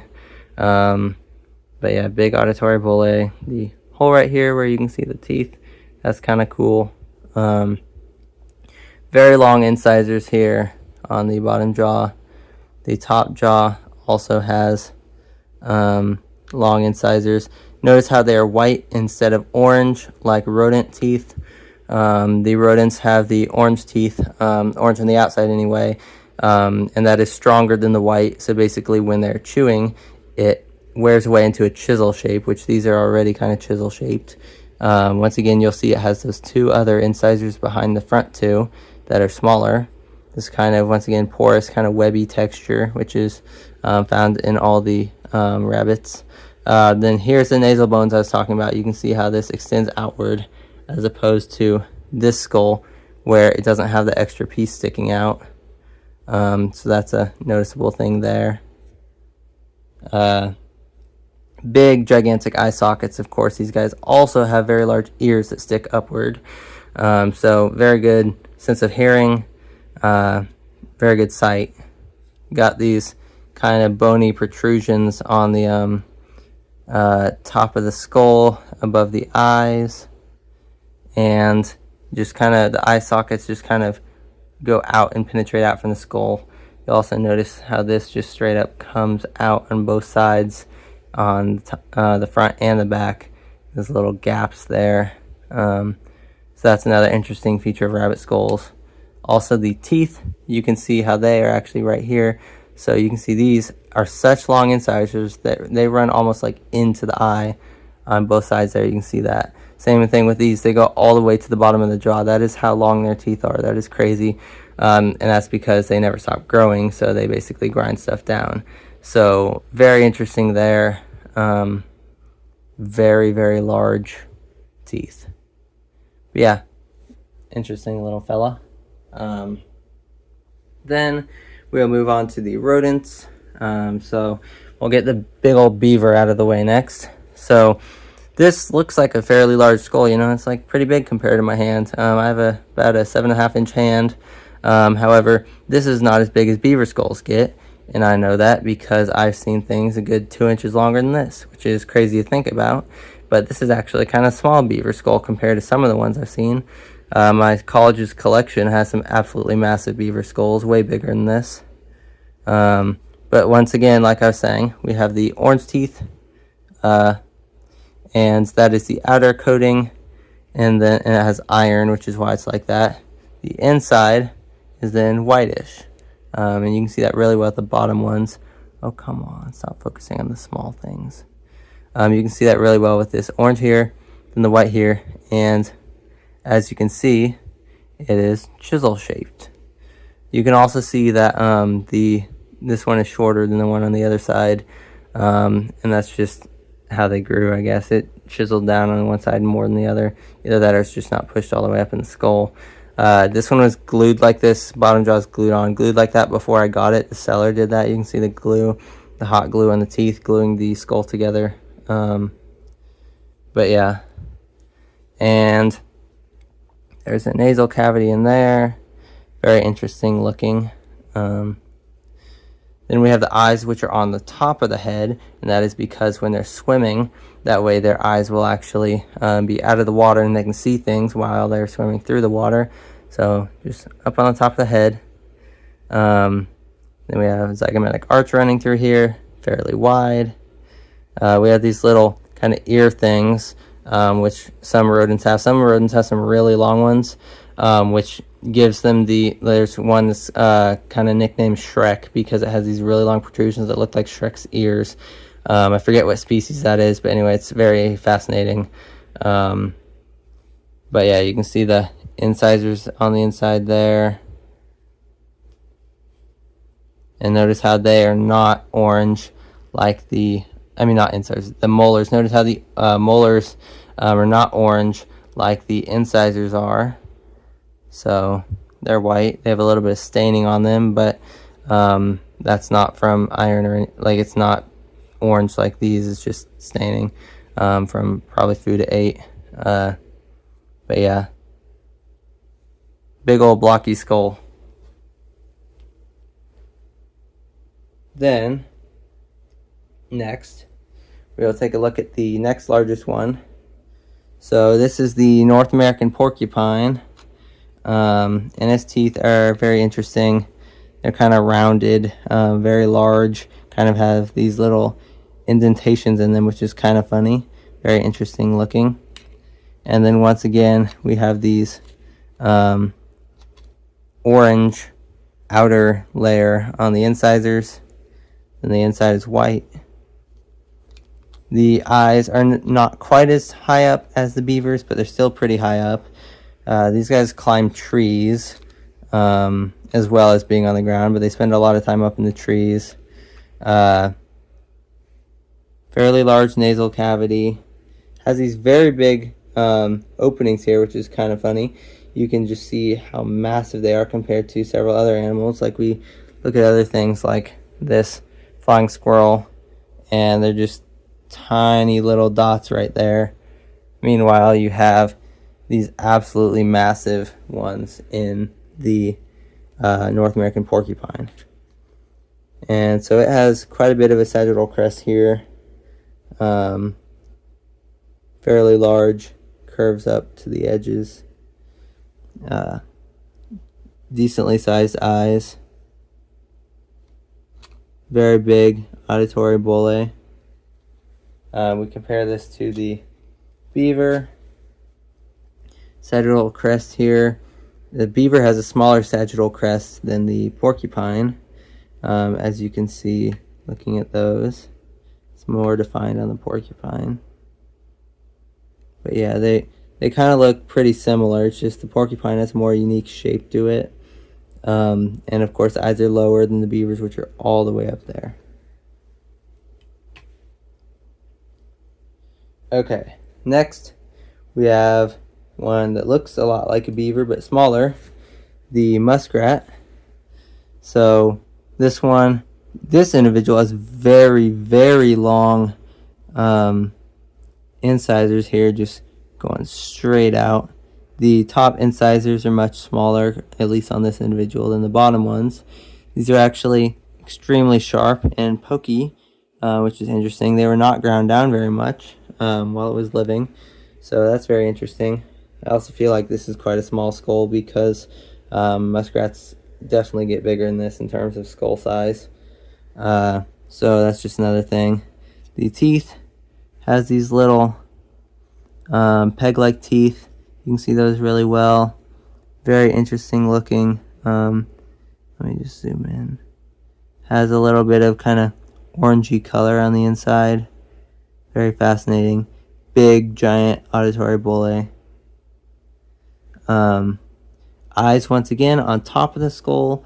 That way it can swim around and you can actually, well, it can actually see while it is swimming. Fairly large and defined sagittal crest. However, it is defined on the edges as opposed to the top. But yeah, it's kind of interesting.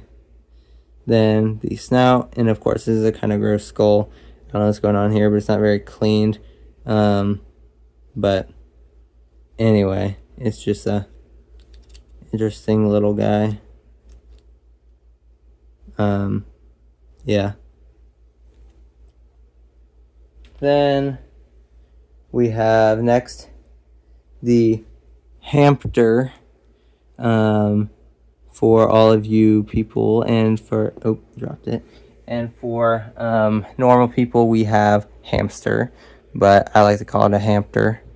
Anyway, very tiny skull, tiny little, let me do a 2x zoom for this, tiny little incisors, little guy, and then the tiny little molars. They're very cute and small. Kind of large eyes, kind of small in the middle, I don't know. Very interesting. Small. Big auditory bullae though. Little foramen magnum.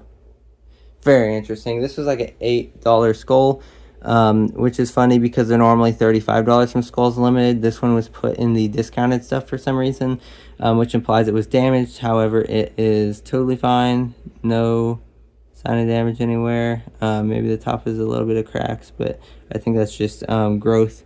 Yeah, it looks to me like that's just it's growing cracks, like it hadn't fused yet, so it wasn't fully grown, as opposed to damaged cracks. So that's just a funny little thing about that. $8 instead of $35, so I'm not complaining.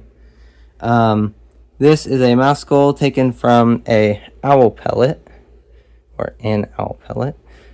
So very sharp incisors there, very long, at least in the bottom jaw. The top ones are pretty long too. Has the orange. Of course, the color is this way because it was inside of an owl.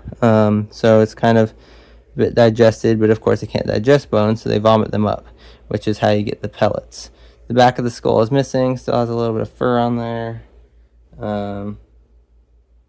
It's always hard to get all that out. Yeah, actually that's just hardened on fur, so I can't even get that off if I tried. But anyway, back of the skull is missing, so you can see the inside there. But yeah, and I had to glue it together. It kept falling apart, so it was hard to even glue this together. It took a lot of gluing pieces and it was kind of awkward, but anyway, I tried my best and got all I could together. And yeah, the brain cavity is just completely missing, so skull would be a bit larger than this when the brain cavity is included. But tiny little incisors there and even smaller molars, so very small skull. A little bit bigger than the hamster though.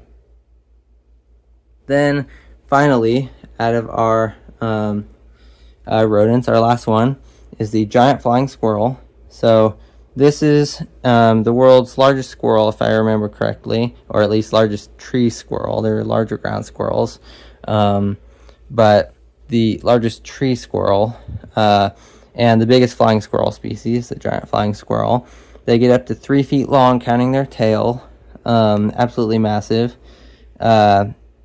Large incisors here, but nowhere near as sharp and pointed as the other ones we've looked at in the collection so far. Bottom jaw has a chipped tooth, actually, which is interesting. So it actually has a piece missing from the very tip. Same thing in the back. They're chipped a little bit here. The little molars here, kind of interesting. Some small holes in those. Top jaw, we have these little molars here. The auditory bullae. Kind of the big nasals that go over typical squirrel skulls. And then chomp, chomp, chomp. Little bite here, can open to about there, so not very wide. Chomps down. Eyes that are forward facing, so it actually had a bit of binocular vision, which is important because if you are climbing trees and gliding from branch to branch, you need to be able to see your target and aim properly to get there. If you don't have depth perception, then you are going to crash into the tree or miss, so that's not good. Pretty large eyes also. These guys are nocturnal, so another interesting thing about them. Yeah, pretty cool.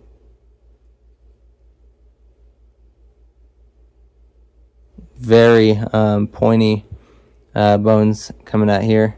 Sagittal crest is kind of small. But yeah, this is a pretty large squirrel skull, 3 inches. So very interesting. And now we will move on to the deer. Okay, here we have our deer. So we have 2 white-tailed deer skulls, and then white-tailed deer antlers, and a white-tailed deer jaw, and then a big ol' elk skull. So we'll start off by looking at this whitetail. So you can see all of these molars here. You will notice that on the top jaw, they actually do not have any incisors. They do on the bottom jaw. However, on this one here, they are missing, but they would go in here. But anyway, its auditory bullae are weirdly shaped here. Has these kind of spikes going on down here. But you can see big orbit. However, they're on the sides of the head, so it does not have binocular vision, and it does not have good depth perception. It actually, it has just enough that it won't run into a tree, but other than that, it's pretty bad. Predators have it so they can see straight forward. Deer have it on the sides, but you do see, yes, they do have some pretty large eyes. There's the nasal cavity. But yeah, they so this is a female, obviously, for those of you who know stuff about deer. And the males will sometimes have a little hole right here with a canine tooth that will actually come out, and that is also seen in elk. So even though this one here is also a female, I can still show you the hole because this one actually has the hole in it. So we can take a look at that in a bit. But fairly basic herbivore skull. And there's the molars here to take a look at the dentition of that.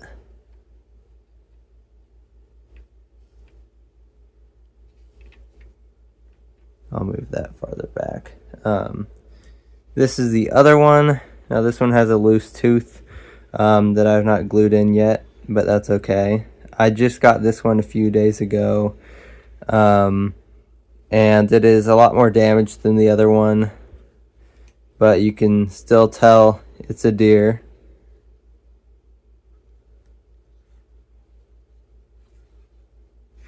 Yeah, missing 2 teeth here.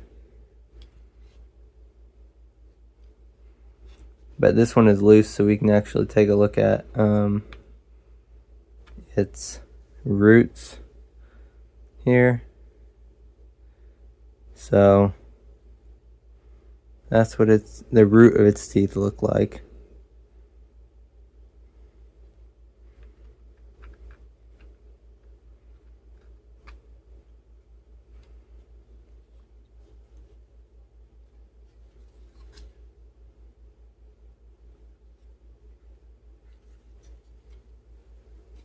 Then we have the lower jaw. So here we have the molars and premolars of the lower jaw, and of course on the front there would be the incisors that would go in there, and there would be 3 and then a canine tooth on each side. So a total of 8 in the front when the jaw is together.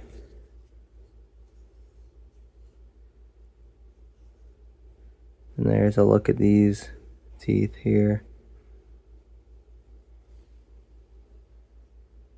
Then we'll start with these antlers because they are intact completely. So this one, I got this a while ago. I have the full set, both sheds. So the other one I'm not showing in the video because it's almost identical to this, other than the prong is going off here, so technically it's 5-point instead of 4. But I just wanted a comparison between these two antlers basically. So we'll just take a look at this one here.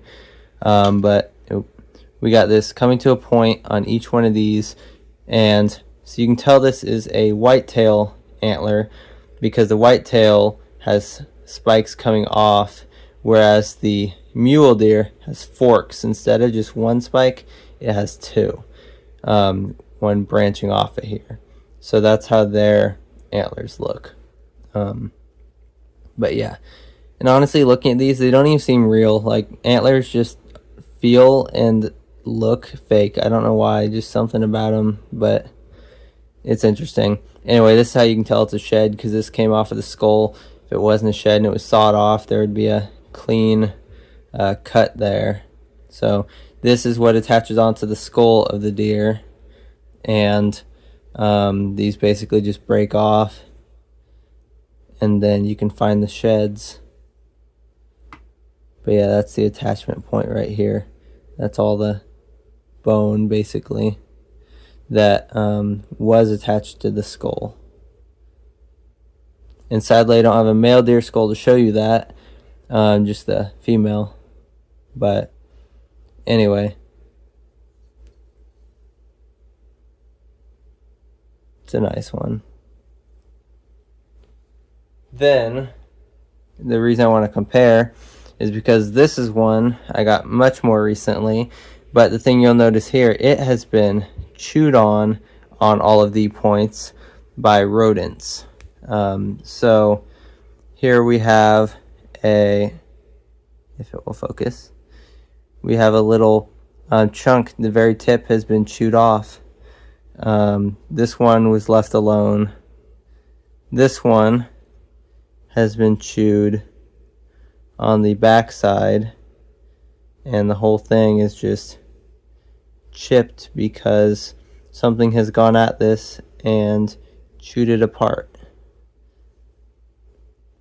And then the same thing with even towards the base right here, we have a little piece that had a chunk taken out, and you can see the little lines in there of the grooves of the teeth of whichever rodent did that, and they just chew on these to sharpen their teeth since they keep growing. And these they're a good source of calcium. So lots of animals actually need calcium for certain daily activities. Like birds need it for making eggshells. But it just makes the bones strong. So the rodents will chew on these. And it also does a good job shortening their teeth because their teeth never stop growing. So they just have to keep on chewing on things basically. So this deer antler is an example of that. That has been chewed on. So while not a perfect specimen in terms of like completeness or for what a hunter would want, it's still pretty cool and has, you know, evidence of nature's activities going on. So I think that's pretty cool. But the thing you'll notice is that both of these are almost identical in shape. It's just that one's smaller and curves a little bit more. But it's funny because other than that, they both have the same number of points. Other than you'll notice that the smaller one has a much longer point here than the bigger one. So that's kind of interesting. But then we have the elk skull right here. So this is a female elk, and notice how it does not have incisors either. I bought it that way, but that's fine. Everything else is good and intact. It has all the other teeth. But anyway, so this is a nice one. We'll turn it sideways. So here you can see the entirety of the skull. So kind of has a humped head here a little bit. So do the deer. And then we have the big orbit. So large eyes, just like the deer. However, they seem to be slightly smaller proportionate to body size, or at least proportionate to skull size. But anyway, we have the teeth here, which some of these teeth look like they had an infection, which is kind of interesting. But yeah, molars here. The incisors and canines would be here on the bottom. Like I say, they're not on the top. But I'll show you this in a bit. The hole here is actually for a canine tooth that the males would have. So it's a pretty interesting feature of them. So there's certainly examples online you can look at of ones that do have the canine teeth, also called the ivory tooth. It's pretty interesting, actually. So we'll take a look at this. So we'll set you down here. Take a look at the jaw first. So here we have the jaw. We have all of these molars, if it will focus. All of these molars here and premolars. The ones here are actually relatively sharp, which is kind of interesting. But these are for grinding, and they closely resemble deer, obviously, and cow teeth. Very similar.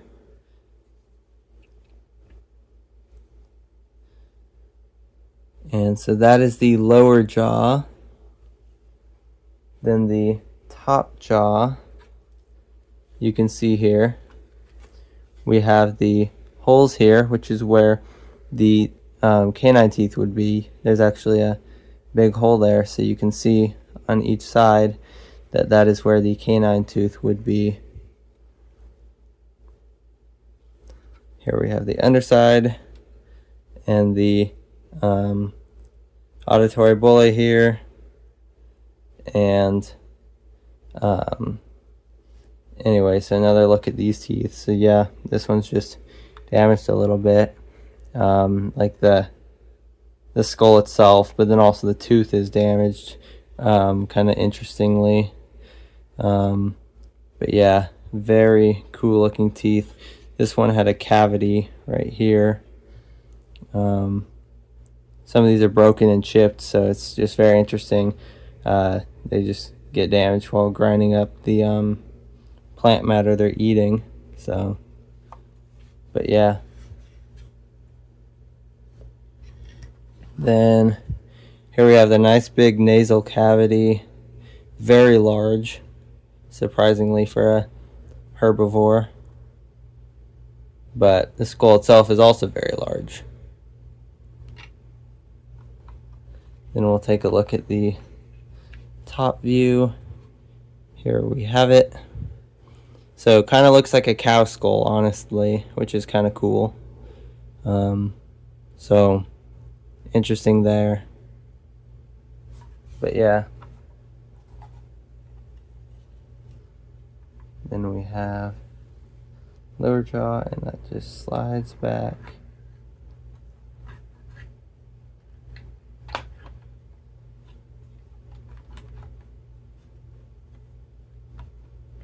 Like that. And there we go. There we have our elk. And then you can compare that with the deer that is so much smaller. Let me move this back. There you go. You can see that size comparison. They're just so much smaller than elk. But yeah, now we'll move on to our domestic and kind of domestic animals. Now here we have our farm animals collection: domestic goat, domestic sheep, domestic cow, and wild boar. So we'll start with the goat. So I'm gonna have to actually move the cow back. So we'll lift that.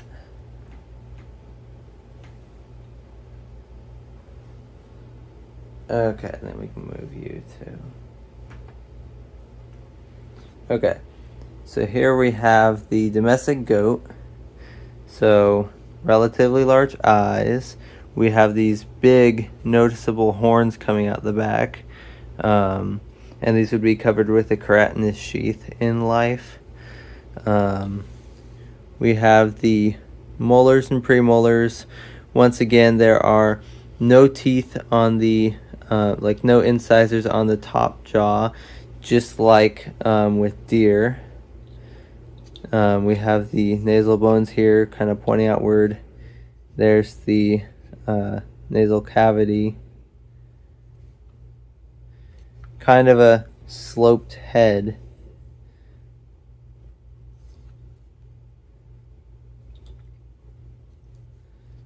Then we have these kind of holes here, which is kind of interesting, near the auditory bullae, and the relatively narrow foramen magnum, which is also interesting.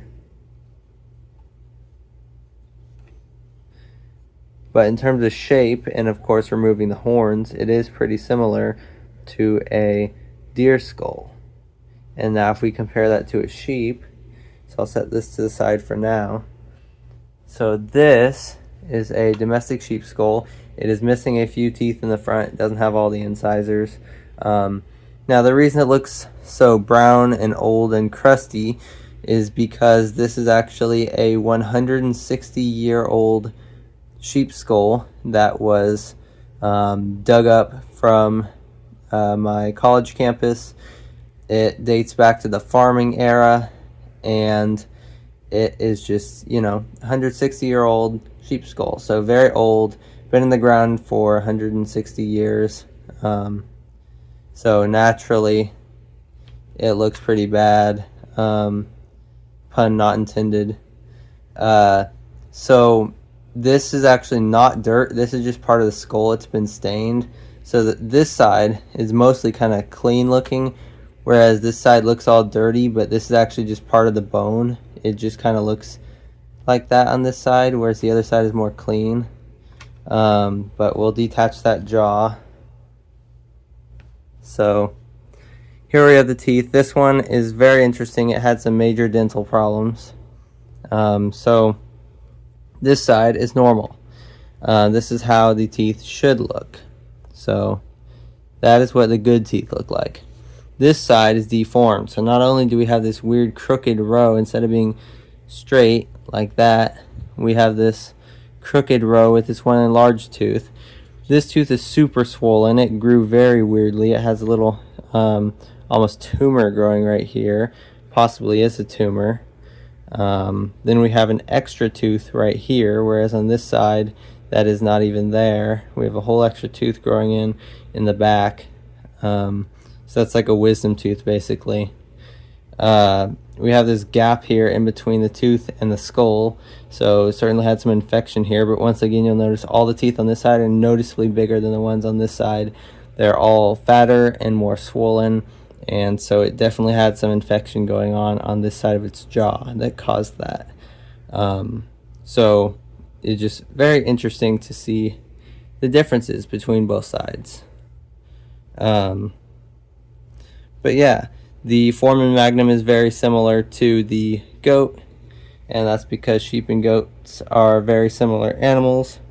Now when we compare these, you'll notice they look pretty darn similar. Of course the goat has horns, but If we compare these skulls themselves are about the same size. The goat's a little bit smaller. You can see the sheep has bigger eyes. The kind of front of them is actually the same, with the nasals pointing forward, and then the snout, the premaxilla going down like that. They're very similar there. The teeth are very similar, same position, everything like that. The auditory bullae, we can look at this. Those are slightly different. But what you will notice is that on both of these, they have this little tube here, there, and there. More noticeable on the goat, but they both have that tube. So yeah, we will look at the bottom jaw of the sheep. Also, this is a very heavy skull because this thing is partially mineralized, which means it's on the way to becoming a fossil. Of course, it will no longer become a fossil because it has been removed from the process and taken out of the ground, but it is a very heavy skull, almost rock-like, which is what it's on the way to becoming. And of course, things mineralize faster if they're in a wet environment than if they weren't. So yeah. Anyway, bottom jaw here, teeth once again are kind of wacky, but you can see this side is relatively normal and straight. This side is all kind of arched. It's just, you know, it goes down, then up, then down. So it's kind of just a hump here, and the spike, which this one also has the spike here, but it's more straight and normal. So it's just this side of the mouth was horribly messed up. So just, yeah, I don't know exactly what was going on there, but you can see they weren't perfect. Here's the incisors. They didn't fit in very well. They're a little bit messed up, but had to glue those like that. And of course this one's all chipped and broken, but that's all I could find with the skull. The rest are either still in there or fell out, because this is also a very old sheep, which you can tell that by the incisors themselves, because they're in the late stages of life, as opposed to being larger and thicker if it was a younger animal. So basically his teeth were just wearing away. But yeah, so that's our bottom jaw of the sheep, and this is just so heavy compared to the goat. Like, that's actually an amazing difference. But anyway, we got a kind of biting / chewing motion here. So yeah, then we will remove these and get to the pig, or actually we'll look at the cow next because it's similar to these guys. So this is the domestic cow skull. I actually have two top parts, the cranium. However, they're missing the bottom jaw, so I decided to go with this one to show off.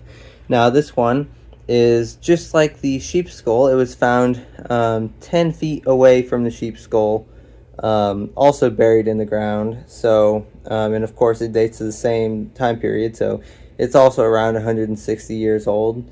Of course, I highly doubt these were dumped at the exact same time, so there may have been a few year difference, but still approximately 160 years old. So once again, that's with the color. So it's a nice brown color, very beautiful skull. Had to glue it back together because it fell apart when I pulled it out. But this one has almost all of the incisors. Well, technically all the incisors, one canine, so it's missing the other canine. They don't have incisors or canines on the top jaw, just like the goat, sheep, and deer.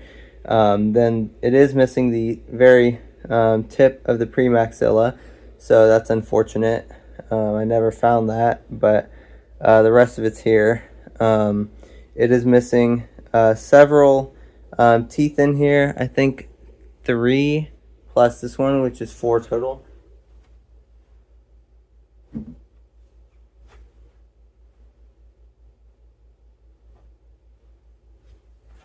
However, this is one of the loose ones that I've not glued in. All the others I have lost. I couldn't find them within the mud and all that. But this is one of the very first one on that side there. So here we have the root, you can see how big that is, very long root. The top, and of course it has this almost blackish color because it's just so old. It's no longer white. It's very smooth, almost fossil-like, and it has this kind of blackish, greenish, bluish color, which is really cool. But yeah, that's one of the premolars here for the cow. So here we have a nice big orbit, very large eyes. We have, what you'll notice here are actually horns, and so these were actually sawed off at one point in the cow's life. Who knows why? I wasn't alive at the time. But they decided to saw off the horns on this, then they healed at one point, like they healed before it was killed, because otherwise it'd be a clean saw off. But you can tell it has healed at one point. It healed over the course of the cow's life before it had died. So, yeah. But now, if we want to take a closer look at the skull, I'm going to have to take the top off of the bottom. So we'll see if I can carefully do that. This skull is very delicate because, like I say, it's super old and I had to glue it together with super glue, and that doesn't always work. But this is the first time I'm taking the top off the bottom since I put it together. So there we go. And of course, even just the bones themselves are chipping off parts of the bone. They're just like coming off. So like my blanket here actually is shards of bone because the jaws are chipping a little bit. But here we have the bottom jaw. So here's the molars and premolars. We have all the ones here. So it's very neat to actually have all of that complete in there. The incisors with the one canine here also. And of course you can see how smooth and flat the tops of these teeth are. This jaw itself is extremely heavy. And then we have the whole rest of the skull. But yeah, this is just crumbling on the inside. All of the parts of loose part of the outer covering is coming off on the inside of the jaw. So all that is peeling off down here. But yeah, that's unfortunate. We could probably coat this with Elmer's glue and water to seal it in, like I did with my fossils, limestone fossils. That would actually be smart to preserve this, so that would be a good move. But anyway, so very heavy jaw. Like this itself is probably the same weight as a normal entire cow skull and lower jaw.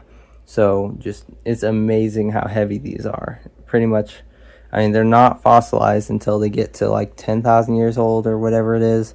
But the amount of weight this has gained from being in the ground is crazy. It's just so mineralized at this point. It's ridiculous. It looks fossilized even. Like, look at the color on that thing. That totally looks like a fossil.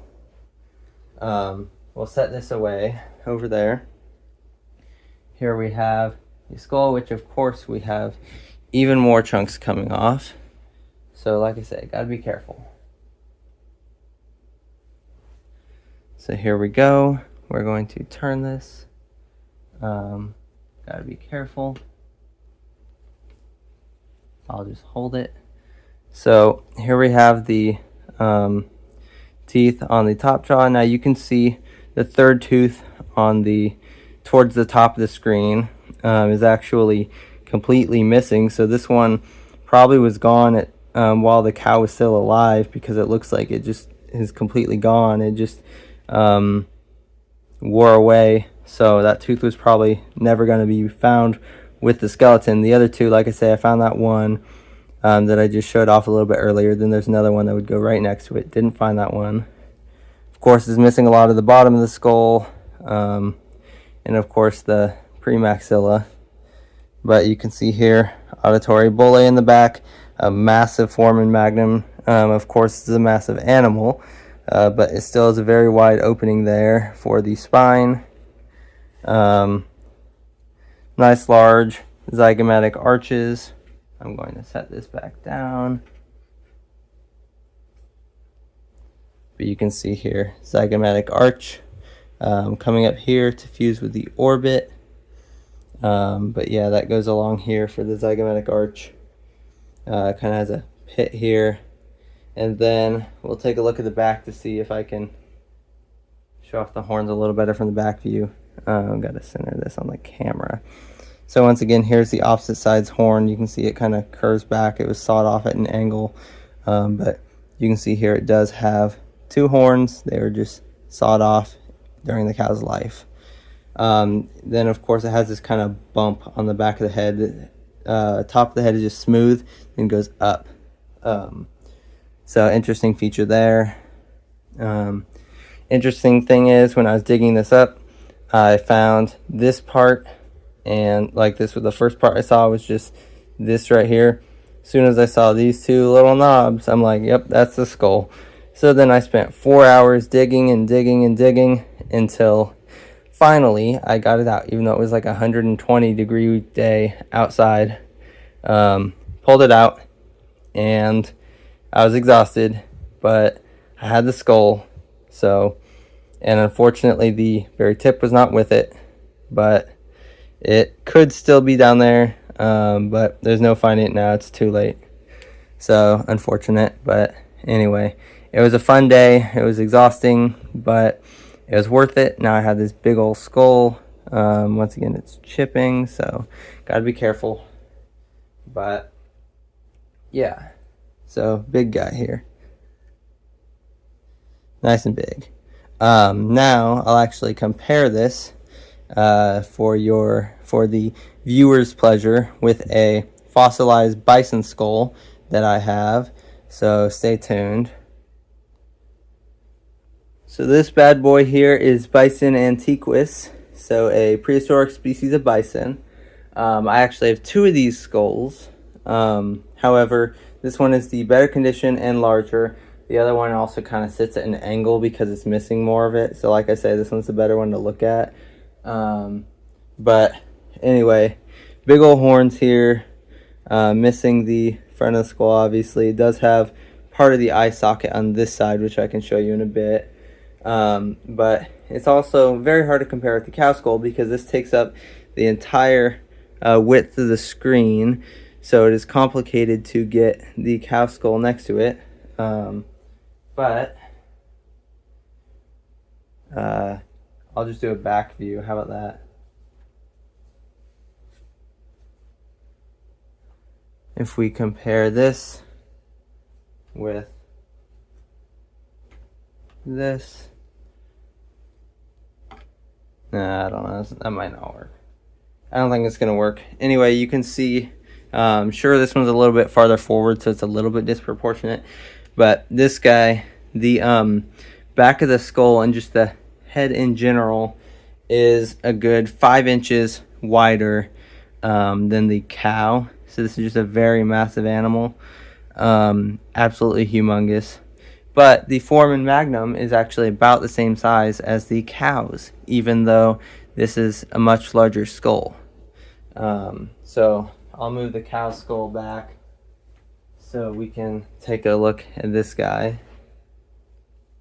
So, and this is a very heavy skull, but we turn it this way. You can see here is part of the eye socket. So that would continue around here. Then we have these big, massive horns that it would use for defense, as well as for fighting rivals. So kind of like you can see here, this is where the sheath would be. The keratinous sheath would go on here and then curl out on both sides. So very nice one. And you know what, I'll pull out the other one just because, so I can show off both of them. I don't think I have a video with both, so we'll pull it out. So give me a second. So like I say, this one's not as complete. It's missing a whole lot more of the front, but and also the horns are more damaged. But you can still see in this one, it's a little bit smaller than the other one, but we have those two bad boys, which is just really awesome to have found these. So just really cool. And then yeah, the cow skull, of course, digging that up was pretty cool too. So all sorts of cool things going on.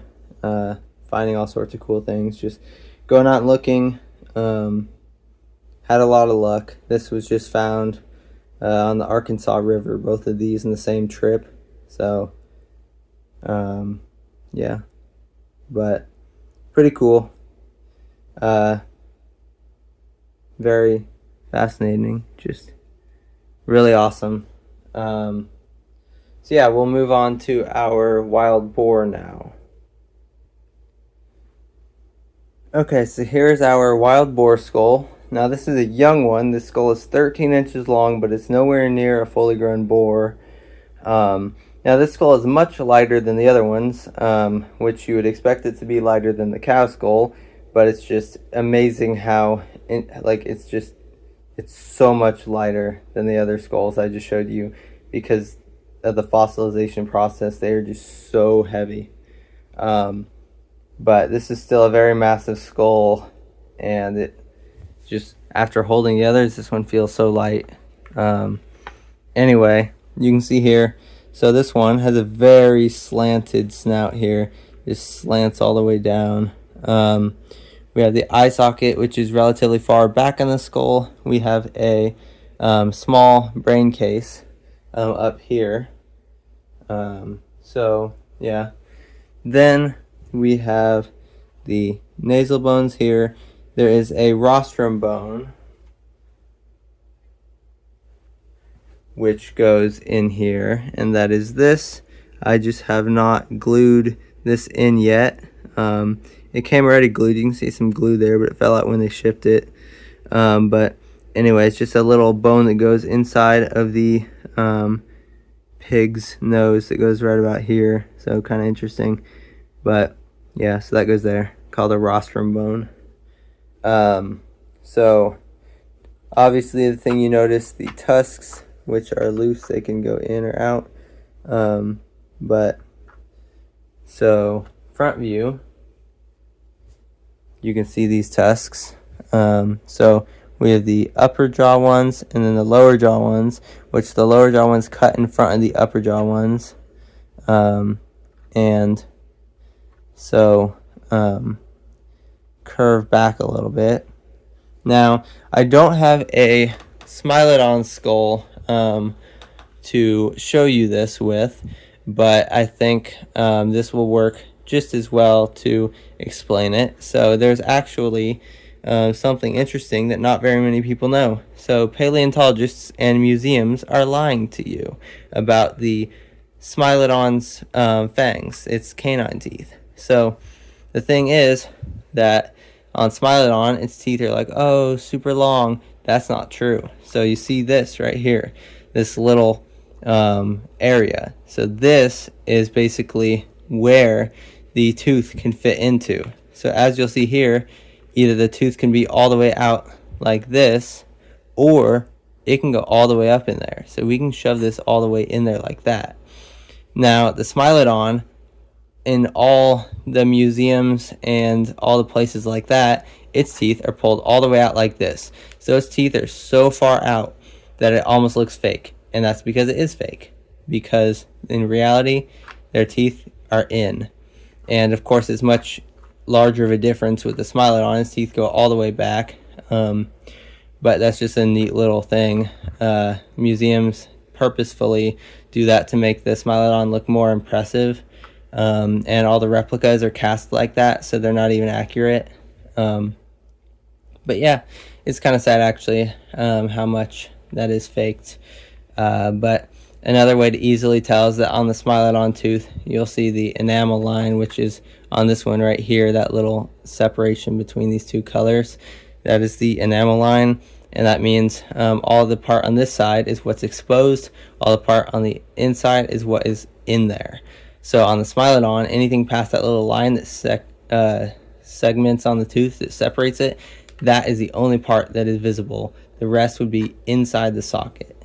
So paleontologists and museums are lying to you, and it's kind of sad.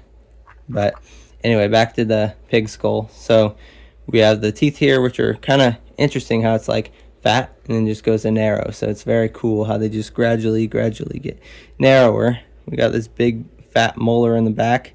These are where the wisdom teeth would be. They are missing. Then it actually has these little canine teeth here, as well as the incisors, which we have 2 of them still in here. And then we have the other 2 in the front, which kind of curve inward like this, which kind of look like either rodent or marsupial teeth, like a kangaroo or a wombat. It's very interesting how that looks. But yeah, once again, we have the big tusks. So here's the underside view. Like I said, they can go all the way in or all the way out. So very interesting how they're faked like that. But yeah. We have big old auditory bulla here. Very spiky processes here. Foramen magnum is very small, so its spine is actually nowhere near the size that other animal spines would be of a similar size. So it's kind of interesting how that works. There's the underside. Now if we take a look at the bottom jaw, we can see the incisors here. We have the 4 here, then these 2, which are technically well, we have these tusks down here, which are very sharp. You would not want to be bitten by this. This would easily gore you. Then we have these little tiny teeth and a diastema, which is basically a separation between the teeth, which bears have a big one. But anyway, then we have these teeth, which once again, very narrow to very fat. And then the wisdom teeth are missing. But yeah, we got the incisors. And then these are, I guess, the tusks are kind of like canines. But yeah.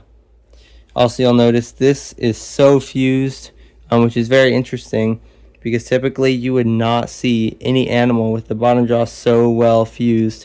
Almost always there's a split, which is why either you find like when you find a skull in the woods, it's either going to be broken into 2 pieces on the bottom jaw, or it's going to be loose, or you can buy one from a seller that's loose, so they'll like put a rubber band around it while they sell it instead of bothering to glue it. But anyway, even as it looks like it's split because of that line, no, it just indents. It is smooth. There is no crack at all. This is very interesting. Now, the story behind this one is that it was a old museum collection. It belonged to a university in Europe, and they were selling their collection, so I managed to snag this one online for like $70, which is amazing because normally it'd be like anywhere from $200 to $400 for one of this quality and size, and with the tusks nonetheless. So I just think it's amazing how cheap I was actually able to score it for, because these things are expensive if you have the size, the tusks, and the condition. All of that together make it a very expensive skull to own. But this one was, yeah, $70, so pretty nice. But yeah, so that's our a good look at the wild boar skull. So yeah. Yeah, so that is it for our domestic / kind of domestic animal segment. Now we will move on to my last 2 mammals. So we have a dolphin and a shrew. So here we have a replica of a juvenile short-beaked common dolphin skull. And so we'll be taking a look at this. So this one is 3D printed, so it's not as high of quality as my other replicas, but it's still accurate, so that's all that really matters. So here we have the bottom jaw, of course, and then the cranium. So I can get that lined up. There we go. Then we have a kind of jaw action, if it works, jaw action like this. Then it will bite down. The thing you'll notice about this is that the bottom jaw actually is longer than the top jaw. It actually protrudes forward and it's thicker, Most dolphins, possibly all dolphins, are this way. I've seen a lot of, like, you can look at photos of the live ones. They look just like this with this longer lower jaw, which is kind of interesting. But that's just a feature of dolphins. So we have the eye, which is right here. So that's where the eye would go.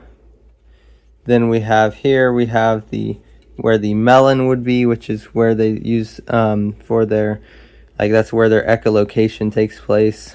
And then we have the blowhole, which is these two holes, which if I separate this, I can actually, here's where the little canal, I can put my fingers through here, and you can see them there.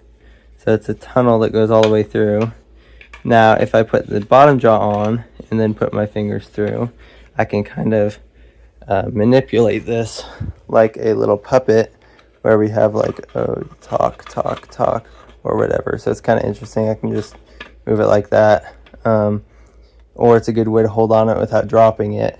But anyway, so there we have that. We have the bottom of the skull. Now the foramen magnum is directly on the back of the skull as opposed to the bottom.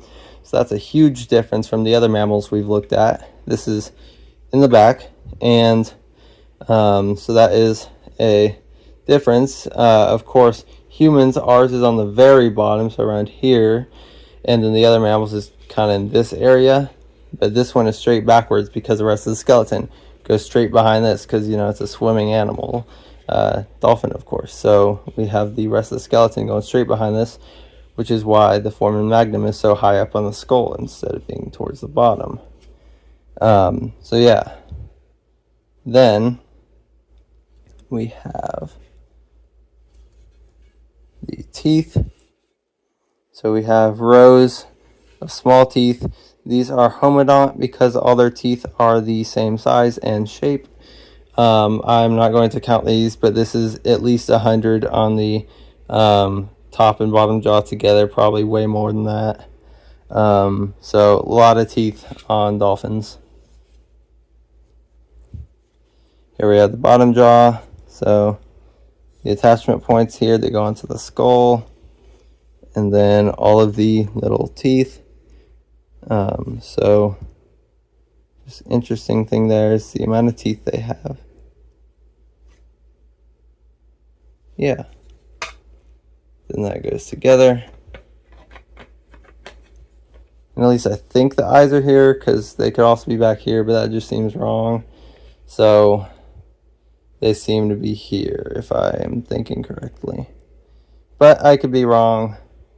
I'd have to do more research on that. It's just they're very weirdly shaped skulls. Dolphins and whales just in general have very weirdly shaped skulls. They seem incomplete.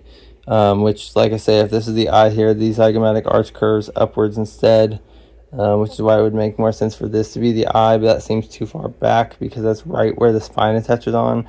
So in all reality, this is pretty much got to be the eye hole.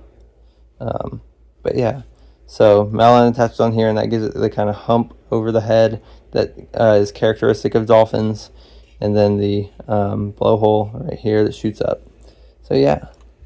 And that is the basics of a dolphin skull. So short beak, common, dolphin, juvenile. Then now we will take a look at a shrew skull. So this one is super tiny. So we'll see how well I can do this. So that is it. We're going to move to ×2. Then I'm going to hold it up. So this is an Elliott's short-tailed shrew skull. You can see the tiny little orangish teeth. The front ones are black. So these are actually venomous. So venomous bite, not life-threatening to humans, but they can also spread diseases that have killed humans. But rabies is typically not one of them, and like the chances of getting bitten by a rabid shrew are like almost zero, because nobody's going up and approaching shrews. They're not going to even go near you, even with rabies. So yeah, but anyway, we have a very large cranium towards basically an elongated skull. We have this kind of big back half. The whole back half is basically brain. You can see that there. Tiny little foramen magnum, tiny auditory bullae, tiny little lower jaw that attaches on about halfway onto the skull, like right in the middle, which kind of resembles the weasels, the mustelids. So very interesting there. The eye is up here, kind of above the jaw. However, they have very small eyes, and they can't see very well. So that's just a feature of them. The interesting thing is they have to eat about every hour. So if you set traps for them and they either fall into a pitfall trap or get trapped inside of a basically a live trap, they will just die because they need food and they eat insects. So basically they're just screwed over and will die if you catch them in a trap, because if you are not there checking it constantly, then yeah, it's gonna die. So but yeah, they're insectivores, so they feed on worms and insects and stuff like that. Kill them with their poison. So, well, their venom kills the prey. So, very efficient method of taking out their prey there with their venom. Tiny little nostrils. So, yeah. Very small skull, like I say. This thing's around a centimeter long. So, very small. But yeah, that is it for our mammals. The next thing to do is to move on to fish.